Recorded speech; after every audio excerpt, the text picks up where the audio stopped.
ನಮಸ್ಕಾರ, ಜಿ ಸಂವಾದಕ್ಕೆ ಸ್ವಾಗತ. ರಾಜ್ಯದಲ್ಲಿ ಮತ್ತೆ ವಕ್ಫ್ ಕಾವು ಅನ್ನೋದು ಹೆಚ್ಚಾಗಿದೆ.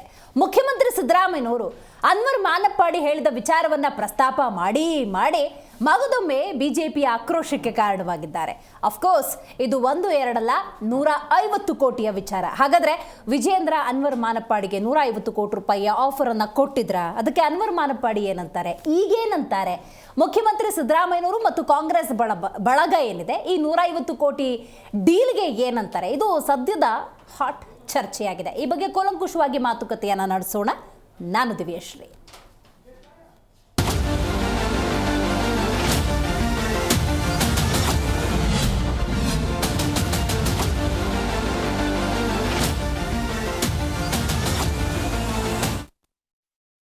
ಒಂದಂತೂ ಸತ್ಯ, ರಾಜ್ಯದ ಜನತೆಗೆ ಒಂದು ಕ್ಲಾರಿಟಿ ಅಂತೂ ಸಿಕ್ಬಿಟ್ಟಿದೆ. ಈ ಜನಪ್ರತಿನಿಧಿಗಳು, ರಾಜಕೀಯ ನಾಯಕರು ಹೀಗೆಲ್ಲ ಜನಸೇವೆ ಮಾಡೋದಕ್ಕೆ ಬರ್ತಾರಾ ಅನ್ನೋದರ ನಡುವೆ ಇಲ್ಲ ಅನ್ನುವಂತಹ ಒಂದು ಅರ್ಥ ಖಂಡಿತವಾಗ್ಲೂ ಜನರಿಗೆ ತಿಳಿದಿರುತ್ತೆ. ರಾಜ್ಯದಲ್ಲಿ ಮತ್ತೆ ಏರಿದೆ ವಕ್ಫ್ ಕಾವು. ಭಾರಿ ಸದ್ದು ಮಾಡ್ತಾ ಇದೆ. ಸಿಎಂ ಸಿದ್ದರಾಮಯ್ಯ ಸಿಡಿಸಿರುವಂತಹ ಬಾಂಬ್. ಅನ್ವರ್ ಮಾನಪ್ಪಾಡಿಗೆ ವಿಜಯೇಂದ್ರ ಹಾಗಾದ್ರೆ ಆಫರ್ ಕೊಟ್ಟಿದ್ರ? 150 ಕೋಟಿಯ ಆಫರ್ ನೀಡಿದ್ರು ಅಂತ ಸಿದ್ದರಾಮಯ್ಯನವರು ಹೇಳಿದ್ದಾರೆ. ವಕ್ಫ್ ಆಸ್ತಿ ಕಬಳಿಕೆ ಬಗ್ಗೆ ಮೌನವಾಗಿರುವುದಕ್ಕೆ ಹಾಗಾದ್ರೆ ಸೂಚನೆಯನ್ನ ಕೊಡಲಾಗಿತ್ತ? ಅದಕ್ಕೆ 150 ಕೋಟಿ ರೂಪಾಯಿಯ ಆಫರ್ರಾ? ಪ್ರಧಾನಿ ನರೇಂದ್ರ ಮೋದಿಗೆ ಅನ್ವರ್ ಮಾನಪ್ಪಾಡಿ ಪತ್ರ ಬರೆದಿದ್ದಾರೆ ಎನ್ನುವಂಥ ವಿಚಾರ ಇದೆಯಲ್ಲ, ಅದು ನಿಜಕ್ಕೂ ಕೂಡ ಸಂಚಲನವನ್ನು ಹುಟ್ಟುಹಾಕ್ತಾ ಇದೆ. ಸಿಬಿಐ ತನಿಖೆಗೆ ಆಗ್ರಹಿಸಿದ್ದಾರೆ ಸಿದ್ದರಾಮಯ್ಯನವರು. ಇಲ್ಲಿ 2 ವಿಚಾರವನ್ನು ಗಮನಿಸಬೇಕು. ಕರ್ನಾಟಕ ಕಾಂಗ್ರೆಸ್ ಅಂದ ಸಂದರ್ಭದಲ್ಲಿ ಯಾವುದೇ ರೀತಿಯ ಆರೋಪಗಳು ಬಂದಾಗ ಸಿಬಿಐ ತನಿಖೆ ಅಂದಾಗ ವಿರೋಧಿಸ್ತಾರೆ.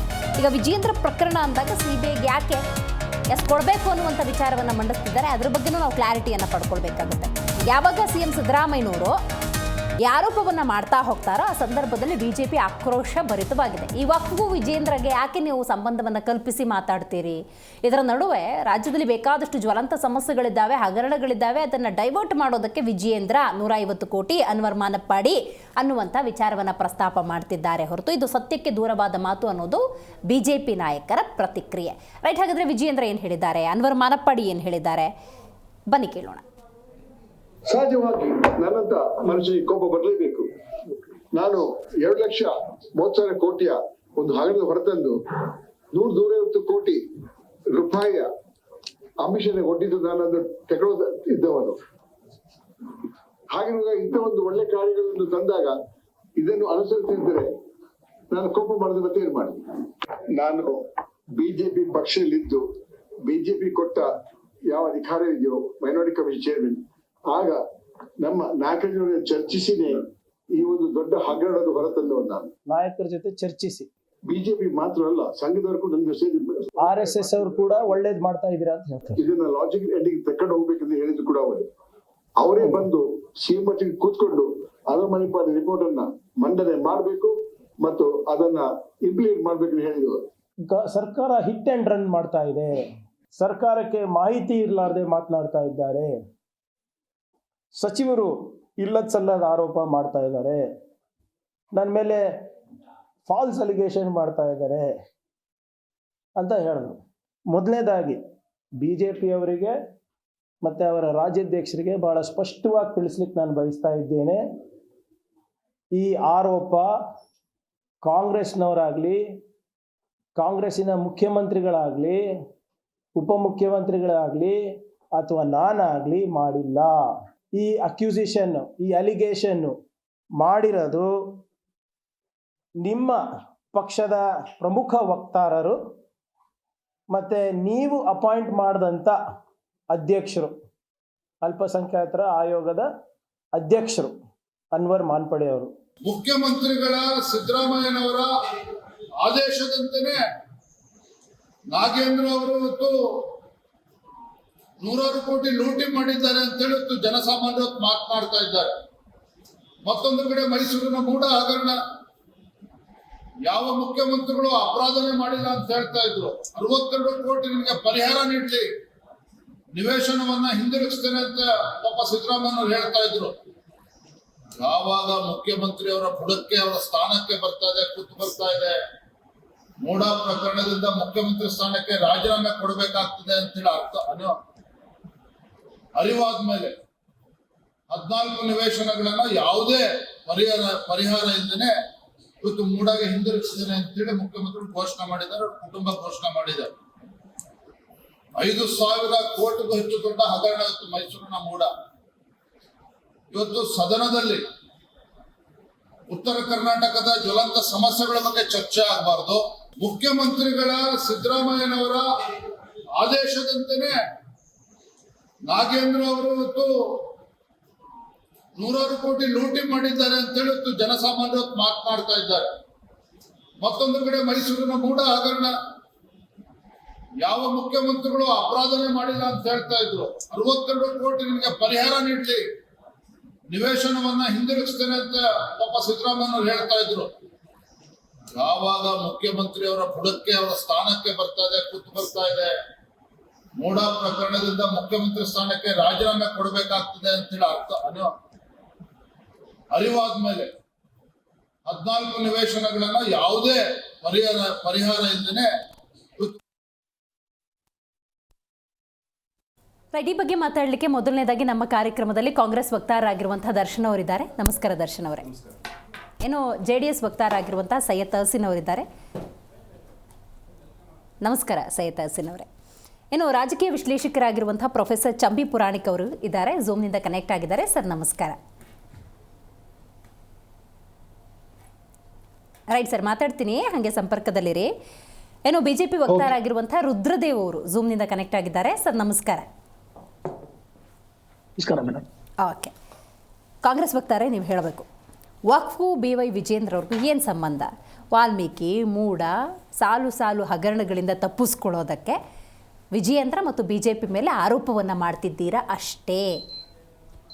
ಅನ್ವರ್ ಮಾನಪ್ಪಾಡಿ ಅವರು ಬಂದು BJP ಪಕ್ಷದ ಒಬ್ಬ ವಕ್ತಾರರು, ಜೊತೆಗೆ ಇದೇನು ವರದಿ ಅಂತ ಹೇಳಿದ್ರು ಅದನ್ನ ಸಿದ್ಧಪಡಿಸಿದ ವ್ಯಕ್ತಿ ಅಂತ ಹೇಳ್ಕೊಂಡಿರುವವರು. ಅದರಲ್ಲೂ ಬಹಳ ಮುಖ್ಯವಾಗಿ ಇನ್ನೊಂದು ವಿಚಾರವನ್ನು ಅವರು ಮೆನ್ಷನ್ ಮಾಡಿದ್ದಾರೆ, RSS ನವರ ಜೊತೆಗೆ ಚರ್ಚೆ ಮಾಡಿದ್ದೆ ಅಂತ ಹೇಳಿ. RSS ನವರ ಮನಸ್ಥಿತಿ ಹೇಗೆ ಅಂದ್ರೆ, ಕರ್ನಾಟಕ ಪ್ರಭಾಕರ್ ಭಟ್ರು ಶಾಲಿನಲ್ಲಿ ಬಾಬ್ರಿ ಧ್ವಂಸಗೊಳಿಸಿರ್ತಕ್ಕಂಥ ಅಣುಕು ಪ್ರದರ್ಶನವನ್ನ ಮಾಡಿರ್ತಕ್ಕಂಥ ಮನಸ್ಥಿತಿ ಇರ್ತಕ್ಕಂಥವ್ರು ಅನ್ನೋದು ವಾಸ್ತವ ಸತ್ಯ. ಇವರೊಬ್ರು ಮುಸಲ್ಮಾನರಾಗಿ RSS ನವರ ಅಳತೆಯಂತೆ ಈ ಒಂದು ವರದಿಯನ್ನ ಸಲ್ಲಿಕೆ ಮಾಡಿದ್ದೆ ಅನ್ನುವಂತ ಮೊದಲ ವಿಚಾರ. RSS ಅನ್ನುವಂಥದ್ದು ರಾಜ್ಯ ಸರ್ಕಾರದ ಯಾವುದೇ ಭಾಗ ಅಲ್ಲ. ರಾಜ್ಯ ಸರ್ಕಾರಕ್ಕೂ ಅಂದ್ರೆ ಅವರ ಒಂದು BJP ಆಳ್ವಿಕೆನಲ್ಲಿ ಅದೊಂದು ಇಂಡಿಪೆಂಡೆಂಟ್ ಬಾಡಿ. ಆಯ್ತು, it may registered or not registered. ಆದ್ರೆ ಇವರೊಬ್ರು ಮುಸಲ್ಮಾನರಾಗಿ RSS ನ ಅಳತೆಯಂತೆ ನಾನು ವರದಿ ತಯಾರು ಮಾಡಿದ್ದೆ ಅನ್ನುವಂತ ಮೊದಲ ಪ್ರಶ್ನೆ. ಓಕೆ. ಎರಡನೇದು, ಅವರೇ ಹೇಳಿರುವ ಹಾಗೆ ನನ್ನಲ್ಲಿಗೆ 150 ಕೋಟಿ ರೂಪಾಯಿ ಆಮಿಷವನ್ನ ಹಿಡಿದು ಮುಖ್ಯಮಂತ್ರಿಯ ಮಗನಾದ ವಿಜಯೇಂದ್ರರವರು ಬಂದ್ರು, ನನ್ನ ಆರೋಗ್ಯವನ್ನ ವಿಚಾರಿಸಿದ್ರು, ನೀವು ತುಂಬಾ ಕಷ್ಟದಲ್ಲಿದ್ದೀರಿ, ಇದೆಲ್ಲ ಯಾಕೆ 150 ಕೋಟಿಯ ಲಂಚವನ್ನ ನನಗೆ ಆಫರ್ ಮಾಡಿದ್ರು. ಆಗ ನಾನು ಕೋಪಗೊಂಡು ವಿಜಯೇಂದ್ರರವ್ರನ್ನ ಬೈದು ಕಳಿಸ್ತೆ, ಅವ್ರ ಗನ್ಮ್ಯಾನ್ ಅನ್ನ ಹಿಡ್ಕೊಂಡು ಕರ್ಕೊಂಡು ಹೋದ್ರು ಅನ್ನುವಂತ ವಾಸ್ತವ ಸತ್ಯಾಂಶದ ಕಥೆಯನ್ನ ಹೇಳಾಗಿದೆ ಅವ್ರೀಗ. ಸಾಕ್ಷಿ ಸಮೇತ ರಾಜ್ಯ ಜನತೆ ಮುಂದಿಟ್ಟಿದ್ದಾರೆ ಅವರು. ಜೊತೆಗೆ ಈ ವಕ್ಫ್ ವಿಚಾರದಲ್ಲೇ ಮಾತಾಡ್ಬೇಕಾದ್ರೆ ಕೆಲವು ನಮಗೆ ಆಗ ಅರ್ಥ ಆಗಿರ್ಲಿಲ್ಲ. ಮೊನ್ನೆ ಸೆಷನ್ಲಿ ಜಮೀರ್ ಅಹಮದ್ ಖಾನ್ ಅವರು ಮತ್ತೆ ಅಶೋಕರ್ ನಡುವೆ ಕೆಲವು ಮಾತುಕತೆ ಆಗ್ಬೇಕಾದ್ರೆ ಗೊತ್ತಾಯ್ತು, ವಿಧಾನಸೌಧ ನಮ್ದೆ, ವಿಕಾಸ್ ಸೌಧ ನಮ್ದೆ. ಆರೋಪ ಮಾಡಿದ್ಯಾರು? ಆ ವಕ್ಫ್ಗೆ ಯಾರು ಅಧ್ಯಕ್ಷ ಆಗಿದ್ರು BJP-ನಲ್ಲಿ, ಅದೇ ಮನುಷ್ಯನ ಕೈಲಿ ಮಾಡಿಸಿರೋದು, ಒಂದು ವಿವಾದ ಸೃಷ್ಟಿ ಆಗ್ಲಿ ಅಂತ ಅದನ್ನ ಸೆಷನ್ ನಲ್ಲೇ ಹೇಳುವಂತ ಕೆಲಸವನ್ನ ಜಮೀರ್ ಅಹಮದ್ ಖಾನ್ ಅವರು ಮಾಡಿದ್ರು. ಇನ್ನೊಂದು ವಕ್ಫ್ನ ವಿಚಾರದಲ್ಲಿ ಹುನವಾಡ ಗ್ರಾಮದಲ್ಲಿ 1100 ಎಕರೆ ಜಮೀನು ವಕ್ಫ್ ಕಿತ್ಕೊಂಡಿದೆ ಅನ್ನುವಂತ ಮಾತನ್ನು ಹೇಳಿದ್ರು. ಆದ್ರೆ ಅಲ್ಲಿರೋದು ಕೇವಲ 11 ಎಕರೆ ಅನ್ನುವಂಥದ್ದು ನಾವು ಹೊರತೆಗೆಯುವಂತ ಕೆಲಸ ಮಾಡಿದ್ವಿ. ವಿಜಯೇಂದ್ರರವರ ಮೇಲೆ ಆರೋಪಗಳು ಬರ್ತಾ ಇರ್ತಕ್ಕಂಥದ್ದು ಇದು ಮೊದಲು ಅಲ್ಲ, ಇದು ಕೊನೆಯೂ ಅಲ್ಲ. ಅವರು ರಾಜ್ಯಾಧ್ಯಕ್ಷರಾಗ್ಲಿಕ್ಕೆ 1000 ಕೋಟಿ ರೂಪಾಯಿ ಕೊಟ್ಟಿದ್ದಾರೆ ಅಂತ ಯತ್ನಾಳ್ ಅವರು ಆರೋಪ ಮಾಡಿದ್ರು. ನೀರಾವರಿ ಇಲಾಖೆನಲ್ಲಿ 20,000 ಕೋಟಿ ಕಿಕ್ ಬ್ಯಾಕ್ ತಗೊಂಡಿದ್ರು ಅಂತ ಯತ್ನಾಳ್ ಅವರು, BJP ಯತ್ನಾಳ್ ಅವರು ಆರೋಪ ಮಾಡಿದ್ರು. ಇನ್ನ ಅನೇಕ ವಿಚಾರಗಳಲ್ಲಿ ಯತ್ನಾಳ್ ಅವರು ವಿಜಯೇಂದ್ರರವರ ಮೇಲೆ ಮಾಡಿರ್ತಕ್ಕಂಥ ಆರೋಪಗಳನ್ನ ನೋಡಿದಾಗ, ಮತ್ತೆ ಯತ್ನಾಳ್ ಅವರೇ ಹೇಳಿದ ಪ್ರಕಾರ ಯಡಿಯೂರಪ್ಪನವರು ಜೈಲಿಗೆ ಹೋಗೋದಕ್ಕೆ ಆ ಚೆಕ್ಕಿನ ಮೇಲೆ ಸೈನ್ ಮಾಡಿದ್ದೇ ವಿಜಯೇಂದ್ರ ಅನ್ನುವಂಥ ಆರೋಪಗಳನ್ನ ಕೇಳಿದಾಗ ಈ ರೀತಿಯಾದಂಥ ಕೇವಲ 150 ಕೋಟಿ ರೂಪಾಯಿಯನ್ನು ಕೇವಲ ಅಂತ ನಾ ಹೇಳ್ತಾ ಇರೋದು, ಯಾಕೆಂದ್ರೆ ಅವ್ರ ಮೇಲೆ ಇರೋದು ಸಾವಿರಾರು ಕೋಟಿ. ಕೋಟಿ. ಸೊ ಇಂಥ ದೊಡ್ಡ ಮನುಷ್ಯರು ಆ ಒಂದು ಘಟನಾವಳಿ ಯಾಕೆ ಮುಚ್ಚಾಕ್ಲಿಕ್ಕೆ ಪ್ರಯತ್ನ ಪಟ್ಟಿರ್ಬೋದು ಅಂದ್ರೆ ಅವಕ್ಕೆ ಸಂಬಂಧಪಟ್ಟ ಆಸ್ತಿಯ ಭೂ ಕಬಳಿಕೆಯ ಮೂಲ ಸೂತ್ರಧಾರರೇ ಯಡಿಯೂರಪ್ಪ ಮತ್ತೆ ಅವರ ಮಗನಿರಬಹುದು. ಆ ಒಂದು ಕಾರಣಕ್ಕೋಸ್ಕರ ಇವತ್ತು ಅವ್ರದೇ ಬಾಯಲ್ಲಿ ಯಾರು ವರದಿ ಸಲ್ಲಿಕೆ ಮಾಡಿದ್ದೀನಿ 2000 ಪುಟ್ಟದ್ದು ಅಂತ ಹೇಳಿದ್ರಲ್ಲ ಅನ್ವರ್ ಮಾನಪ್ಪಾಡಿ ಅವರು, ಅವ್ರದೇ ಬಾಯಲ್ಲಿ ಹೇಳಿದ್ದಾರೆ 150 ಕೋಟಿ ರೂಪಾಯಿ ಹಣದ ಆಮಿಷವನ್ನ ಅಂತ. ಇವತ್ತು ಕಾಂಗ್ರೆಸ್ನ ಯಾವುದೇ ಆಗ್ಲಿ ಮೂಡ ವಿಚಾರಕ್ಕೆ ಇಡಿ ಬರುತ್ತೆ, ವಾಲ್ಮೀಕಿ ವಿಚಾರಕ್ಕೆ ಇಡಿ ಬರುತ್ತೆ. ಇದು 150 ಕೋಟಿ ಅಲ್ವಾ? ಅದೇನು 2 ಲಕ್ಷ ಕೋಟಿ ಅಂತಿದ್ರಲ್ವಾ? ಎಲ್ಲಿ ಇಡಿಯಲ್ಲಿ ಸಿಬಿಐಯಲ್ಲಿ ಕಂಪ್ಲೇಂಟ್ ಇಲ್ದೇ ಬಂದು ನಮ್ದ್ರದ್ದೆಲ್ಲ ಸೇರ್ಕೊಳ್ಳಾರಲ್ಲ. ಅಂದ್ರೆ ಈಗ ನಿಮಗೆ ಸಿಬಿಐ ಮೇಲೆ ವಿಶ್ವಾಸ ಬಂದಿದೆ ಅಂತ ಅರ್ಥ ನಮ್ಮಲ್ಲಿ ಮಾಡ್ಕೋಬೇಕಾ? ಮಾತೆತ್ತಿದ್ರೆ ಬಿಜೆಪಿನವ್ರು ಹೇಳ್ತಾ ಇದ್ದಿದ್ದು ಸಿಬಿಐ. ಎಸ್, ನಿಮಗೆ ಆ ಒಂದು ನೈತಿಕತೆ, ನಿಮಗೆ ಏನೋ ತಾಕತ್ತು ದಮ್ಮು ಅಂತಿದ್ರೆ ಕೊಡಿ ಸಿಬಿಐಗೆ ತನಿಖೆ ಆಗ್ಲಿ. ರಾಜ್ಯದ ಆಸ್ತಿ ಅಲ್ವಾ? ಅದೇ ವಿಚಾರದಲ್ಲಿ ತಾನೇ ಇಷ್ಟೆಲ್ಲ ಚರ್ಚೆಗಳಾಗ್ತಾ ಇದ್ದಿದ್ದು. ನಾಟ್ ಓನ್ಲಿ ವಕ್ ಮೇಡಮ್, ವಕ್ ವಿಚಾರದಲ್ಲಿ ಇವತ್ತು ಸತ್ಯಾಂಶ ಹೊರಗಡೆ ಬರ್ತಾ ಇದೆ. 1400 ಅರ್ಜಿಗಳು ನೋಟಿಸ್ನ ಯಾರು ವಾಪಸ್ ಪಡೆದ್ರು? 2865 ಎಕರೆ ಜಾಗವನ್ನು ಯಾರು ಕಬಳಿಸುವಂತ ಕೆಲಸ ಆಯ್ತು. ಪ್ರತಿಯೊಂದು ನಮಗೆ ಇವಾಗ ಬಂದಾಗಿದೆ. ಅದು BPL ವಿಚಾರನೂ ಆಗಿರ್ಬೋದು ಅಥವಾ ಈಗ ಪಂಚಮಸಾಲಿ ವಿಚಾರನೂ ಆಗಿರ್ಬೋದು. ಬಿಜೆಪಿ ಏನೇನು ಕೊಕ್ಕೆಗಳನ್ನ ಹಾಕೋದಕ್ಕೆ ಬಂತು, ಆ ಕೊಕ್ಕೆಗಳು ಅಥವಾ ಆ ಕುಣಿಕೆಗಳು ಬಿಜೆಪಿಗೆ ಉಳ್ಳಾಗಿದೆ. ರೈಟ್. ರುದ್ರದೇವ್ ಅವರೇ, ನೀವು ಹೇಳಬೇಕು. ಇಷ್ಟೋ ತನಕ ಕಾಂಗ್ರೆಸ್ ವಕ್ತಾರರು ದರ್ಶನ್ ಅವ್ರು ಮಾತಾಡಿದ್ರಲ್ಲ, ಅದು ದರ್ಶನ್ ಅವ್ರ ಮಾತಲ್ಲ. ನೀವು ಅರ್ಥ ಮಾಡ್ಕೋಬೇಕು, ಅನ್ವರ್ ಮಾನಪ್ಪಾಡಿ ಅವರ ಮಾತು. ನೀವೀಗ ಉತ್ತರ ಕೊಡಬೇಕು. ನೋಡಿ ಮೇಡಮ್, ಅನ್ವರ್ ಮಾನಪ್ಪಾಡಿ ಅವ್ರದ್ದು ಈಗ ಏನಾಗಿದೆ, ಕಾಂಗ್ರೆಸ್ ಪ್ರತಿಯೊಂದು ಹಗರಣದಲ್ಲೂ ಸಿದ್ದರಾಮಯ್ಯನವ್ರ ಸರ್ಕಾರ 2 ವರ್ಷ ಆಗ್ತಾ ಬಂತು. ಪ್ರತಿಯೊಂದು ಹಗರಣದ ಸುಳಿಯಲ್ಲಿ ಸಿಲುಕಿಕೊಂಡು ತಮ್ಮನ್ನ ತಪ್ಪಿಸ್ಕೊಳ್ಳಿಕ್ಕೋಸ್ಕರ ಈ ದ್ವೇಷದ ರಾಜಕಾರಣ, ಚಿದ್ದನ ರಾಜಕಾರಣ, ಸುಳ್ಳು ಆರೋಪಗಳನ್ನ ಮಾಡಿ ತಮ್ಮನ್ನ ತಾವು ಈ ಕುಂಬಳಕಾಯಿ ಕಳ್ಳ ಅಂದ್ರೆ ಹೆಗಲ್ ಮುಟ್ಟು ನೋಡ್ಕೊಂಡು ಅಂದಾಗ ಇವ್ರೇನಾಗಿ ಇವ್ರ ರಕ್ಷಣೆ ಮಾಡ್ಕೊಳ್ಳೋಕೋಸ್ಕರ ಬೇರೆಯವ್ರ ಮೇಲೆ ಕುಂಬಳಕಾಯಿ ಕಳ್ಳ ಅನ್ನತಕ್ಕಂತ ಕಥೆ ಹೇಳ್ಕೊಂಡು ಓಡ್ತಾ ಇದ್ದಾರೆ. ಈಗ ನಾನು ಹೇಳೋದು ಇಷ್ಟೇ ಮೇಡಮ್, 150 ಕೋಟಿ ರೂಪಾಯಿ ವಿಜೇಂದ್ರ ಅವರು ಮಾನಪ್ಪಾಡಿ ಅವ್ರಿಗೆ, ಈಗ ಇವ್ರು ಹೇಳಿದ್ರು ನನ್ನ ಸ್ನೇಹಿತರು 150 ಕೋಟಿ ಹಗರಣದ ವಿಚಾರನ ಈಗ ಒಂದು ಹಿಂದೆ ಮಾತಾಡ್ತೀನಿ. ಈಗ 150 ಕೋಟಿ ರೂಪಾಯಿ ದುಡ್ಡನ್ನ ಮಾನಪ್ಪಾಡಿ ಅವ್ರಿಗೆ ಕೊಟ್ಟು ಈಗ ಯಾರ್ಯಾರು ಈ ಹಗರಣದಲ್ಲಿ ತಗಲಾಕೊಂಡಿದ್ದಾರೆ, ಸನ್ಮಾನ್ಯ ಮಲ್ಲಿಕಾರ್ಜುನ್ ಖರ್ಗೆ ಅವರಿಂದ ಹಿಡಿದು IPS IAS ಅಧಿಕಾರಿವರೆಗೂ, CM ಇಬ್ರಾಹಿಂ, ಮಲ್ಲಿಕಾರ್ಜುನ್ ಖರ್ಗೆ, ರೆಹಮಾನ್ ಖಾನ್, ಲೇಟ್ ಇಕ್ಬಲ್ ಇಂಡ್ಸರಿಗೆ ಅವರು, ಉಬೇದುಲ್ಲಾ ಅವರು, ರೋಷನ್ ಬೇಗ್ ಅವರು, ಜಾಫರ್ ಶರೀಫ್ ಅವರು, ತನ್ವೀರ್ ಸೇಠ್ ಅವರು, NV Haris, doctor Syed Shah, MA Khalid, doctor Mumtaz Ali, IAS Sanaulla ಅವರು, ಹಿಂಡಸಿಗೇರಿ ಅವರು, IPS MF ಪಾಷಾ ಅವರು, ಫಾತಿಮಾ ಅವರು, ಇವರೆಲ್ಲಾರು ನಮ್ಮ ಪಾರ್ಟಿ ರಕ್ಷಣೆ ಮಾಡ್ಕೊಳ್ಳಿಕ್ಕೋಸ್ಕರ ನಮ್ಮ ಪಾರ್ಟಿಯಿಂದನೋ ಯಾರ ತನ್ನ ತಂದು ತಮ್ಮಂತಾವ್ ರಕ್ಷಣೆ ಮಾಡ್ಕೊಳ್ಳಕ್ಕೆ ಇವ್ರು ಹುಚ್ಚರ ತರ ಮಾತಾಡ್ತಾರೆ ಅಂದ್ರೆ ಜನ ಬುದ್ಧಿವಂತರಲ್ವಾ ಮೇಡಮ್? 150 ಕೋಟಿ ಕೊಟ್ಟು ಇವ್ರನ್ನೆಲ್ಲ ರಕ್ಷಣೆ ಮಾಡಕ್ಕೆ ವಿಜೇಂದ್ರ ಅವರನ್ನ ಲೂಟಿ ಗೊತ್ತಿಲ್ಲ. ನೀವು ಹೇಳ್ಬೇಕು, ಅದೇ 150 ಕೋಟಿ ಕೊಟ್ಟು ಇದೇ ನೀವು ಹೇಳಿದಂತ ರೋಷನ್ ಬೇಗು, ಹ್ಯಾರಿಸು, ಮಲ್ಲಿಕಾರ್ಜುನ್ ಖರ್ಗೆ ಅವರನ್ನ ರಕ್ಷಣೆ ಮಾಡೋ ಗುತ್ತಿಗೆ ಏನಾದ್ರು ತಗೊಂಡಿದ್ದಾರಾ ವಿಜೇಂದ್ರ ಅವರು? ಇದನ್ನ ಕಾಂಗ್ರೆಸ್ ವಕ್ತಾರರು ಹೇಳಬೇಕು. ನಮ್ಮ ಪಾರ್ಟಿ ಪರವಾಗಿ ಕೆಲಸ ಮಾಡ್ತಾ ಇದ್ದಾರ ಮಲ್ಲಿಕಾರ್ಜುನ್ ಖರ್ಗೆ ಅವರು. ಯಾವ ಬೆನಿಫಿಟ್ ಪಾರ್ಟಿ ಬೆನಿಫಿಟ್ ಇಲ್ಲ, ಸ್ವಲ್ಪ ಮಿಸ್ಅಂಡರ್ಸ್ಟ್ಯಾಂಡಿಂಗ್ಸ್ ಇದೆ. ಕಾಂಗ್ರೆಸ್ ಮತ್ತು ಬಿಜೆಪಿ ಅಂದಾಗ ಕೆಲವೊಬ್ಬ ಘಟಾನುಘಟಿ ನಾಯಕರ ನಡುವಿನ ಅಂಡರ್ಸ್ಟ್ಯಾಂಡಿಂಗ್ ಬಗ್ಗೆ ಕ್ಲಾರಿಟಿ ಇಲ್ಲ. ನೀವು ಆ ಕ್ಲಾರಿಟಿ ಕೊಡ್ಬಿಡ್ಬೇಕು. ನೋಡಿ, ಅಂಡರ್ಸ್ಟ್ಯಾಂಡಿಂಗ್ ಈಗ ನಾನೊಂದು ಇಲ್ಲೊಂದು ಪ್ರಶ್ನೆ ಕೇಳ್ತೀನಿ ಮೇಡಮ್. ಈಗ ಸುಪ್ರೀಂ ಕೋರ್ಟ್ ಗೆ ಸಂಬಂಧಪಟ್ಟಂತೆ ಈ ಹಗರಣದ ವಿಚಾರ ಮಾನಪ್ಪಾಡಿ ಅವರಿಗೆ ಸುಪ್ರೀಂ ಕೋರ್ಟ್ ಹೋಯ್ತು. ಸುಪ್ರೀಂ ಕೋರ್ಟ್ ನಲ್ಲಿ ಈ ಸಂಬಂಧಪಟ್ಟಂತೆ ವಕ್ ವಿಚಾರದಲ್ಲಿ ಫೈಲೂರ್ ಆಯ್ತು, ಹೈಕೋರ್ಟ್ ಹೋದ್ರು ಫೈಲೂರ್ ಆಯ್ತು, ಲೋಕಾಯುಕ್ತಗೆ ಸಂಬಂಧಪಟ್ಟಂತೆ 29 ಈ ಸುಪ್ರೀಂ ಕೋರ್ಟ್ಗೆ SLP ನಂಬರ್ 35519/2019 ಮೇಲ್ಮನವಿ ಸಲ್ಲಿಸಿದ್ರೆ ಗೌರವಾನ್ವಿತ. ಓಕೆ, ನೆಟ್ವರ್ಕ್ ಇಶ್ಯೂ ಆಗ್ತಿಲ್ಲ ರುದ್ರದೇವ್ ಅವರೇ. Okay okay okay right. ಮಾತಾಡ್ತೀನಿ ರುದ್ರದೇವ್ ಅವರೇ, ಹಾಗೆ ಸಂಪರ್ಕದಲ್ಲಿರಿ. ನೆಟ್ವರ್ಕ್ ಏನಾದ್ರು ಬಂತು ಅನ್ನೋದಾದರೆ ಸೈಯದ್ ಅವರೇ ನೀವು ಹೇಳಬೇಕು. ಅನ್ವರ್ ಮಾನಪ್ಪಾಡಿ ಅವರು ಅವ್ರೇನು ಕಾಂಗ್ರೆಸ್ನವರಲ್ಲ, AAP ಅವರಲ್ಲ, JDSನವರಲ್ಲ. ರೈಟ್, ಮಾತಾಡ್ತೀನಿ ರುದ್ರದೇವ್ ಅವರೇ. ಮೇಲ್ನೋಟಕ್ಕೆ ಆದಾಗ ಏನ್ ಮಾಡ್ತಾರೆ, ಸಂಬಂಧಪಟ್ಟಂತ ಈ ಕೇಸನ್ನ ವಜಾ ಮಾಡ್ತಾರೆ. ಅಂದ್ರೆ ಈಗ ಏನ್ ಮಾಡ್ತಾ ಇದಾರೆ, ತಮ್ಮ ತಪ್ಪನ್ನ ಮುಚ್ಚಾಕೊಳ್ಳಿಕ್ಕೋಸ್ಕರ ಸಿದ್ದರಾಮಯ್ಯ ಸರ್ಕಾರ ಸಂಪೂರ್ಣ ಅದೇ ಆಗಿದೆ ಬಿಡಿ. ಈಗ ನಡೀತಾ ಇರ್ತಕ್ಕಂಥದ್ದು ಒಂದಲ್ಲ ಹಗರಣಗಳು, ಯಾವ್ಯಾವ ಹಗರಣ ನೋಡಿ. ಈಗ ಸಂಬಂಧಪಟ್ಟಂತೆ ದ್ವೇಷದ ರಾಜಕಾರಣ ನಡೀತಾ ಇದೆಯಾ ಇಲ್ವಾ? ಈ ಸುಪ್ರೀಂ ಕೋರ್ಟ್ ವಜಾ ಮಾಡಿದ್ದಾಗ್ಲಿ, ಹೈಕೋರ್ಟ್ ವಜಾ ಮಾಡಿದ್ದಾಗ್ಲಿ, ಇವೆಲ್ಲ ಉದ್ದೇಶ ಏನಿದೆ? ಈ 150 ಕೋಟಿ ಏನಾಗಿದೆ, ಜನಗಳನ್ನ ದಿಕ್ತಪ್ಪಿಸ್ಲಿಕ್ಕೋಸ್ಕರ ಮಾಡ್ತಾ ಇರ್ತಕ್ಕಂಥ ಆಪಾದನೆ, ಇವೆಲ್ಲ ಸುಳ್ಳು. 150 ಕೋಟಿ ವಿಚಾರಕ್ಕೆ ಬನ್ನಿ. ಈಗ ಅಲ್ಲೇನು ಅದೇನೋ ವಾಯ್ಸ್ ಮಾರ್ಪಿಂಗ್ ಆಗಿಲ್ಲ, ದೇರ್ ಇಸ್ ನೋ ಎಡಿಟಿಂಗ್. ನೀವು ಹೇಳಬೇಕು, ಕ್ಲಾರಿಟಿ ಕೊಡ್ಬೇಕಾ. 150 ಕೋಟಿ ವಿಚಾರ ಏನು ಅನ್ವರ್ ಮಾನಪ್ಪಾಡಿ ಅವರ ಬಾಯಿಂದನೇ ಬಂದಿರುವಂತ ಮಾತುಗಳ ಬಗ್ಗೆ ಬಿಜೆಪಿ ನೋಡಿ madam. ವಕ್ತಾರರ ಕ್ಲಾರಿಫಿಕೇಶನ್ ಏನು? ಒಂದ್ ಸೆಕೆಂಡ್ ಅವ್ರು ಆ ಏನು ಧ್ವನಿ ಸುರುಳಿಯಲ್ಲಿದೆ ವಾಯ್ಸ್ ಅವ್ರದೇನಾ? ಕಾಂಗ್ರೆಸ್ನವ್ರು ಈಗಾಗಲೇ ಸಂಬಂಧಪಟ್ಟಂತೆ ಬೆಳಗಾಂನಲ್ಲಿ ಇದ್ದಂತಹ ಒಬ್ಬ ನಾಯಕರ ಸಿಡಿನೇ ಫೇಕ್ ಆಗಿ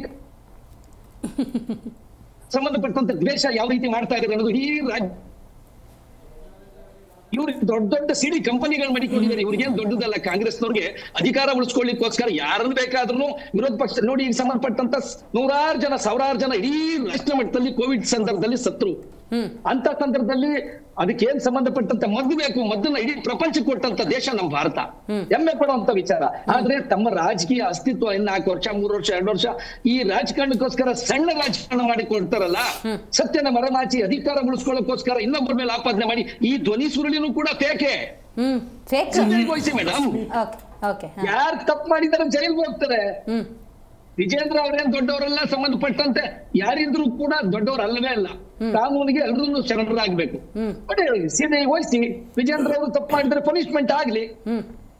ಆದ್ರೆ ಅವರೇ ಹೇಳಿದ್ದಾರೆ ಮೊನ್ನೆ ಸಂಬಂಧಪಟ್ಟಂತ ಸೆಷನ್ ನಲ್ಲಿ ಆಪಾದನೆಗಳೆಲ್ಲ ಸುಳ್ಳು, ಈ ಧ್ವನಿ ಸುರುಳಿ ಈ ಸಂಬಂಧಪಟ್ಟಂತ ಮಾಡೋದೇ ಬೇಕಿದೆ, ಇದನ್ನ ಸಂಬಂಧಪಟ್ಟಂತ ತನಿಖೆ. ನಾನು ಕೂಡ ವೈಯಕ್ತಿಕವಾಗಿ ಹೇಳ್ತಾ ಇದ್ದೀನಿ, ಈ ಹೇಳಿದ್ಮೇಲೆ ಅವ್ರನ್ನೆಲ್ಲ ಉಳಿಸ್ಕೊಳ್ಳೋಕೋಸ್ಕರ ಇದು ವಿಜೇಂದ್ರ ಅವರೇನ್ ದುಡ್ಡು ಕೊಡ್ತೀನಿ ಅಂತ ಹೇಳಿರೋದಲ್ಲ, ಇವ್ರ ರಕ್ಷಣೆಗೋಸ್ಕರ ಇವ್ರು ಆಪಾದನೆ ಮಾಡ್ತಾ ಇದ್ದಾರೆ.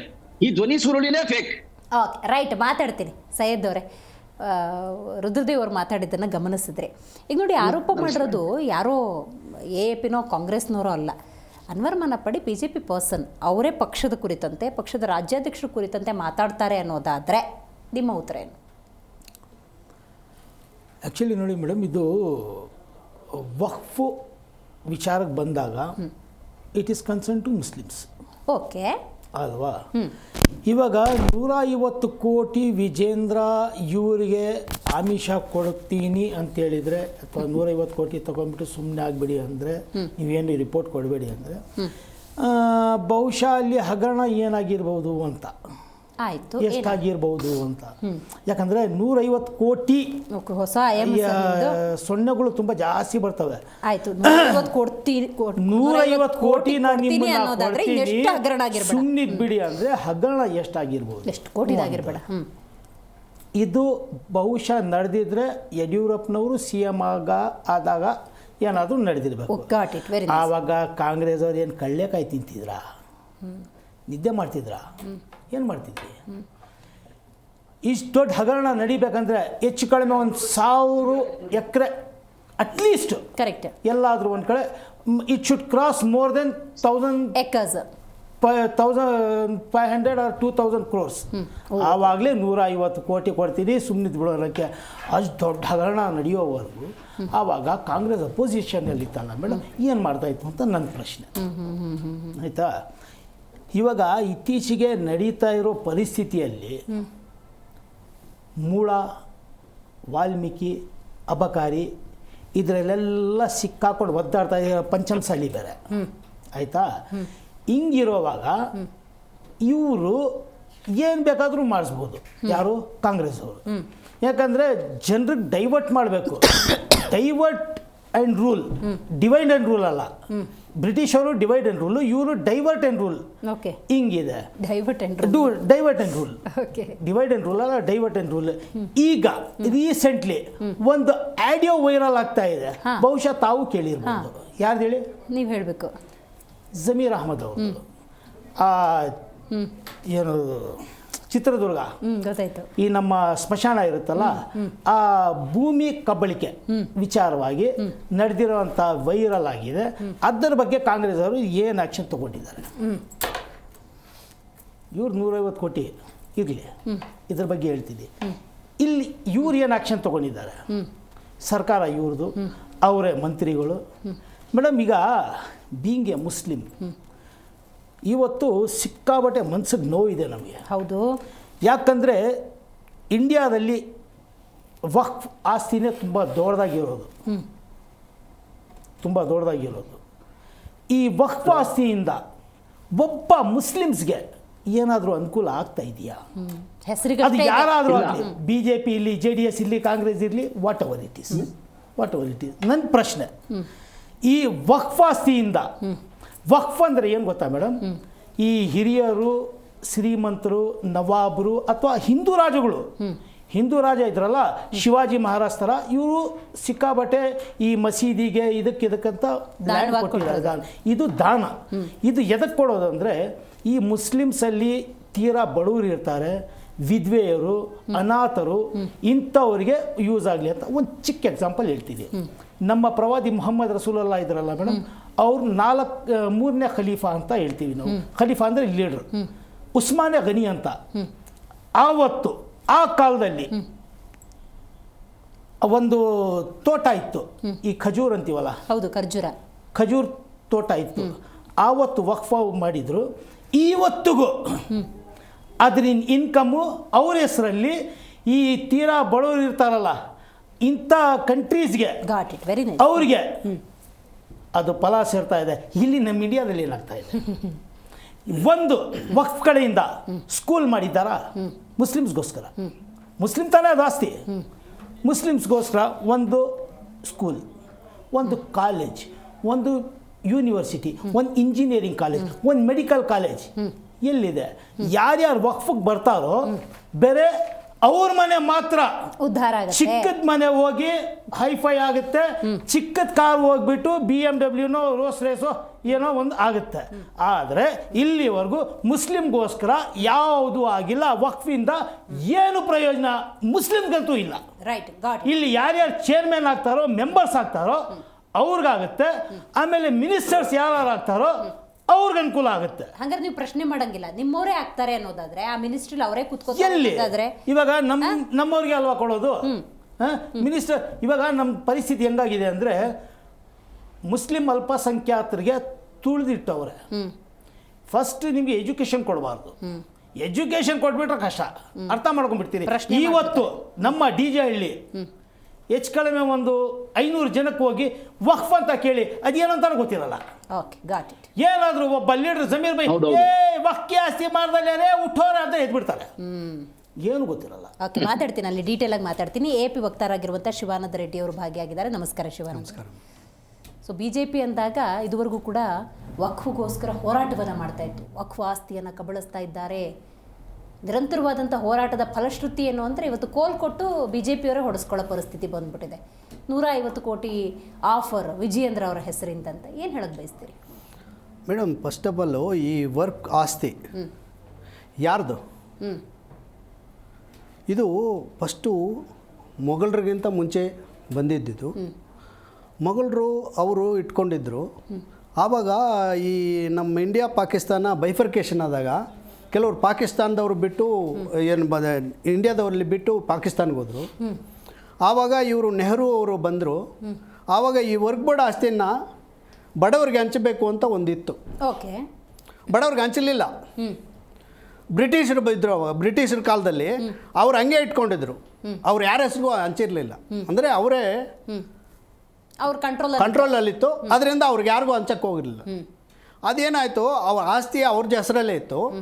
ಇದೇನು ಮಾಡಿದರು, ಆವಾಗ ಬಡವ್ರಿಗೆ ಹಂಚಬೇಕು ಅಂತಂದ್ಬಿಟ್ಟು ಒಂದು ಹೆಲ್ತ್ ಪಾಯಿಂಟ್ ಆಫ್ ವ್ಯೂ ಇರ್ಬೋದು, ಹಾಸ್ಪಿಟ್ಲ್ ಇರ್ಬೋದು, ದೇವಸ್ಥಾನ ಇರ್ಬೋದು, ಮಸೀದಿ ಇರ್ಬೋದು, ಇಲ್ಲ ಶಿಕ್ಷಣ ಇರ್ಬೋದು ಅಂತಂದ್ಬಿಟ್ಟು ಈ ವರ್ಕ್ ಬೋರ್ಡ್ ಆಸ್ತಿಗಳನ್ನೆಲ್ಲ ಒಂದು ವರ್ಕ್ ಬೋರ್ಡ್ ಅಂತ ಮಾಡಿ ಅದನ್ನು ಅವ್ರಿಗೆ ಬಡವ್ರಿಗೆ ಒಳ್ಳೇದಾಗಬೇಕು ಅಂತ ಕೊಡಬೇಕಂತಿದ್ರು.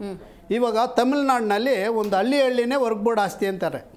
ಹೌದು, ಅಲ್ಲಿ ನೋಡಿದ್ರೆ ಅಂದರೆ ಯಾರ ಹೆಸರಲ್ಲೂ ಇಲ್ಲ, ವರ್ಕ್ ಬೋರ್ಡಲ್ಲಿದೆ. ನೀವು UP ಸರ್ಕಾರ ಯೋಗಿನವರು ಹೇಳಿದ್ರು ವರ್ಕ್ ಬೋರ್ಡ್ ಆಸ್ತಿ ಎಲ್ಲೆಲ್ಲಿದೆ ಶುರು ಮಾಡಿ ಅಂತ ಅಂದ್ಬಿಟ್ಟು ಅವರು ಇನ್ಸ್ಟ್ರಕ್ಷನ್ ಕೊಟ್ಟರು. ಆವಾಗ ಜನರಲ್ಲೇ ಎಚ್ಚೆತ್ಕೊಂಡ್ರು, ಸುಮ್ಮನೆ ಆದರು. ಗುಜರಾತಲ್ಲೂ ಇದೇ ಪ್ರಾಬ್ಲಮ್ಮೇ. ಇದು ಇವತ್ತಿಂದಲ್ಲ, ಒಂದು ಕಾನೂನು ತಂದಿಲ್ಲ ಇದಕ್ಕೆ. ಇದು ಏನಾಗಿದೆ, ಇವಾಗ ಇದು ಟ್ರಿಬ್ಯುನಲ್ ಸಿವಿಲ್ಗೆಲ್ಲ ಹೋಗೋಕ್ಕಾಗಲ್ಲ. ವರ್ಕ್ ಬೋರ್ಡು ಟ್ರಿಬ್ಯುನಲ್ಗೆ ಹೋಗ್ಬೇಕು, ಏನಾದರೂ ಹೋಗ್ಬೇಕಂದ್ರೆ. ಆ ಟ್ರಿಬ್ಯುನಲ್ಗೂ ಏನೂ ಮಾಡೋಕ್ಕಾಗ್ತಾಯಿಲ್ಲ. ಈ ಕೇಸ್ ಅಕ್ಸೆಪ್ಟ್ ಮಾಡ್ಕೋಬೋದಾ ಅನ್ನೋದೇ ಡೌಟು. ಫಸ್ಟ್ ಆಫ್ ಆಲ್ ಅವರು ಯಾವ ಥರ ಇತ್ಯರ್ಥ ಮಾಡ್ತಾರೆ ಅಂತ ಕೂಡ ಜನರಿಗೂ ಗೊತ್ತಾಗ್ತಾಯಿಲ್ಲ, ಅವ್ರಿಗೂ ಗೊತ್ತಾಗ್ತಾಯಿಲ್ಲ. ಇವಾಗ ಏನಾಗಿದೆ ಅಂದರೆ ಇದೆಲ್ಲ ಲೂಪ್ ಹೋಲ್ಸ್ ಇಟ್ಕೊಂಡ್ಬಿಟ್ಟು 2013ರಿಂದ ಶುರುವಾಗಿದ್ದು ಇದುವರೆಗೂ ಎಷ್ಟು ಸರ್ಕಾರಗಳು ಬಂದಿದೆ, ಎಷ್ಟು ಸರ್ಕಾರಗಳು ಹೋಗಿದೆ. ಯಾಕೆ ಇವಾಗ ಶುರು ಮಾಡಿದ್ದಾರೆ ಇವರು? ಇದೇನೆಂದರೆ ಬಡವರಿಗೆ ಒಳ್ಳೇದಾಗಬಾರ್ದು, ಅನ್ಯಾಯ ಆಗಬೇಕು. ಇದರಲ್ಲಿ ದೊಡ್ಡವರು ಮಿನಿಸ್ಟ್ರಿಗಳಿರ್ಬೋದು, ದೊಡ್ಡವರೆಲ್ಲ ಈ ವರ್ಕ್ ಬೋರ್ಡ್ಗಳನ್ನೆಲ್ಲ ತಮ್ಮ ಹೆಸರಿಗೆ ಬದಲಾಯಿಸ್ಕೊಂಡು ಅವರು ಕಾಂಪ್ಲೆಕ್ಸ್ಗಳು ಅದು ಇದು ಕಟ್ಕೊಂಡು ಇದ್ದಾರೆ. ಇವಾಗ ಅದನ್ನು ಮುಟ್ಟಕ್ಕಾಗಲ್ಲ. ಸರ್, ಈಗ ಅನ್ವರ್ ಮಾನಪ್ಪಾಡಿ ವಿಚಾರಕ್ಕೆ ಬನ್ನಿ ಸರ್. ಇವಾಗ ಅನ್ವರ್ ಮಾನಪ್ಪಾಡಿ ಯಾವತ್ತು ಯಾವ ವರ್ಷ ಅವ್ರು ಇದ್ದಿದ್ದು? 2011 ಅವ್ರು ಯಾವಾಗ ಅದು ಇದು ಕೊಟ್ಟಿದ್ದು ಅವ್ರದ್ದು whatever is there now what is telling when that was audited when it is shown ಆವತ್ತು ಯಾಕೆ ಮಾಡಲಿಲ್ಲ ಅವರು? ಈಗ ಎಷ್ಟೊತ್ತವರೆಗೂ ಯಾಕೆ ಇರಬೇಕಾಗಿತ್ತು ಅದು? ಕರೆಕ್ಟ್. ಇದು ಅಂದ್ರೆ ಒಳಗಡೆ ಈ ಪಕ್ಷಗಳು ಎಲ್ಲ ಒಗ್ಗೂಡ್ಕೊಂಡು ಅಡ್ಜಸ್ಟ್ ಮಾಡ್ಕೊಂಡು ಹೋಗ್ತಾ ಇದ್ವು. ಅರ್ಥ ಆಯ್ತಾ? ಇವಾಗ ಏನಾಗಿದೆ, ಯಾರ ಬಾಯಿ ಮುಚ್ಚಕ್ಕಾಗ್ತಾ ಇಲ್ಲ, ಅವರವರೇ ಏನು ನುಂಗೋ ಪರಿಸ್ಥಿತಿ ಬಂದಿದೆ. ಯಾವುದೋ ಅಟ್ಯಾಕ್ ಮಾಡಕ್ಕೆ ಹೋಗ್ಬಿಟ್ಟು ಯಾವುದೋ ಸಿಕ್ತು, ಹುಲಿನ ಅಟ್ಯಾಕ್ ಮಾಡಕ್ಕೆ ಹೋದ್ರೆ ಯಾವುದೋ ಸಿಕ್ತು. ಇದು ಏನಂದ್ರೆ ಜೇನು ಇದರಲ್ಲಿ ಕೈ ಹಾಕೋಕ್ಕಾಗಲ್ಲ. ಅದರಿಂದ ಆ ಥರ ಇವಾಗ ಏನು ಮಾಡಬೇಕಂದ್ರೆ ನಮ್ಮ ಪಾರ್ಲಿಮೆಂಟು ಒಂದು ತಿದ್ದುಪಡಿ ತರಬೇಕು. ತಿದ್ದುಪಡಿ ಯಾವ ಥರ ಅಂದರೆ ವರ್ಕ್ ಬೋರ್ಡ್ ಆಸ್ತಿಗಳೆಲ್ಲ ಯಾರ್ಯಾರು ಎಲ್ಲೆಲ್ಲಿದೆಯೋ ಅವ್ರಿಗೆ ಅವಾಗಿಲ್ಲ ಗೌರ್ಮೆಂಟ್ಗೆ ಟ್ರಾನ್ಸ್ಫರ್ ಮಾಡಬೇಕು. ಅದು ಬಿಟ್ಬಿಟ್ಟು ಇವರು 150 ಕೋಟಿ ಕೊಟ್ಟಿದ್ದಾನಂತಾರೆ, 150 ಕೋಟಿಗೆ ಆಮಿಷ ಒಡ್ಡಿದ್ದಾರೆ ಅಂತಾರೆ. ಆಮಿಷ ಒಡ್ಡಿದಾರೋ ಇಲ್ವೋ ಯಾವತ್ತು ಯಾರು ನೋಡಿದ್ರು ಅವತ್ತು?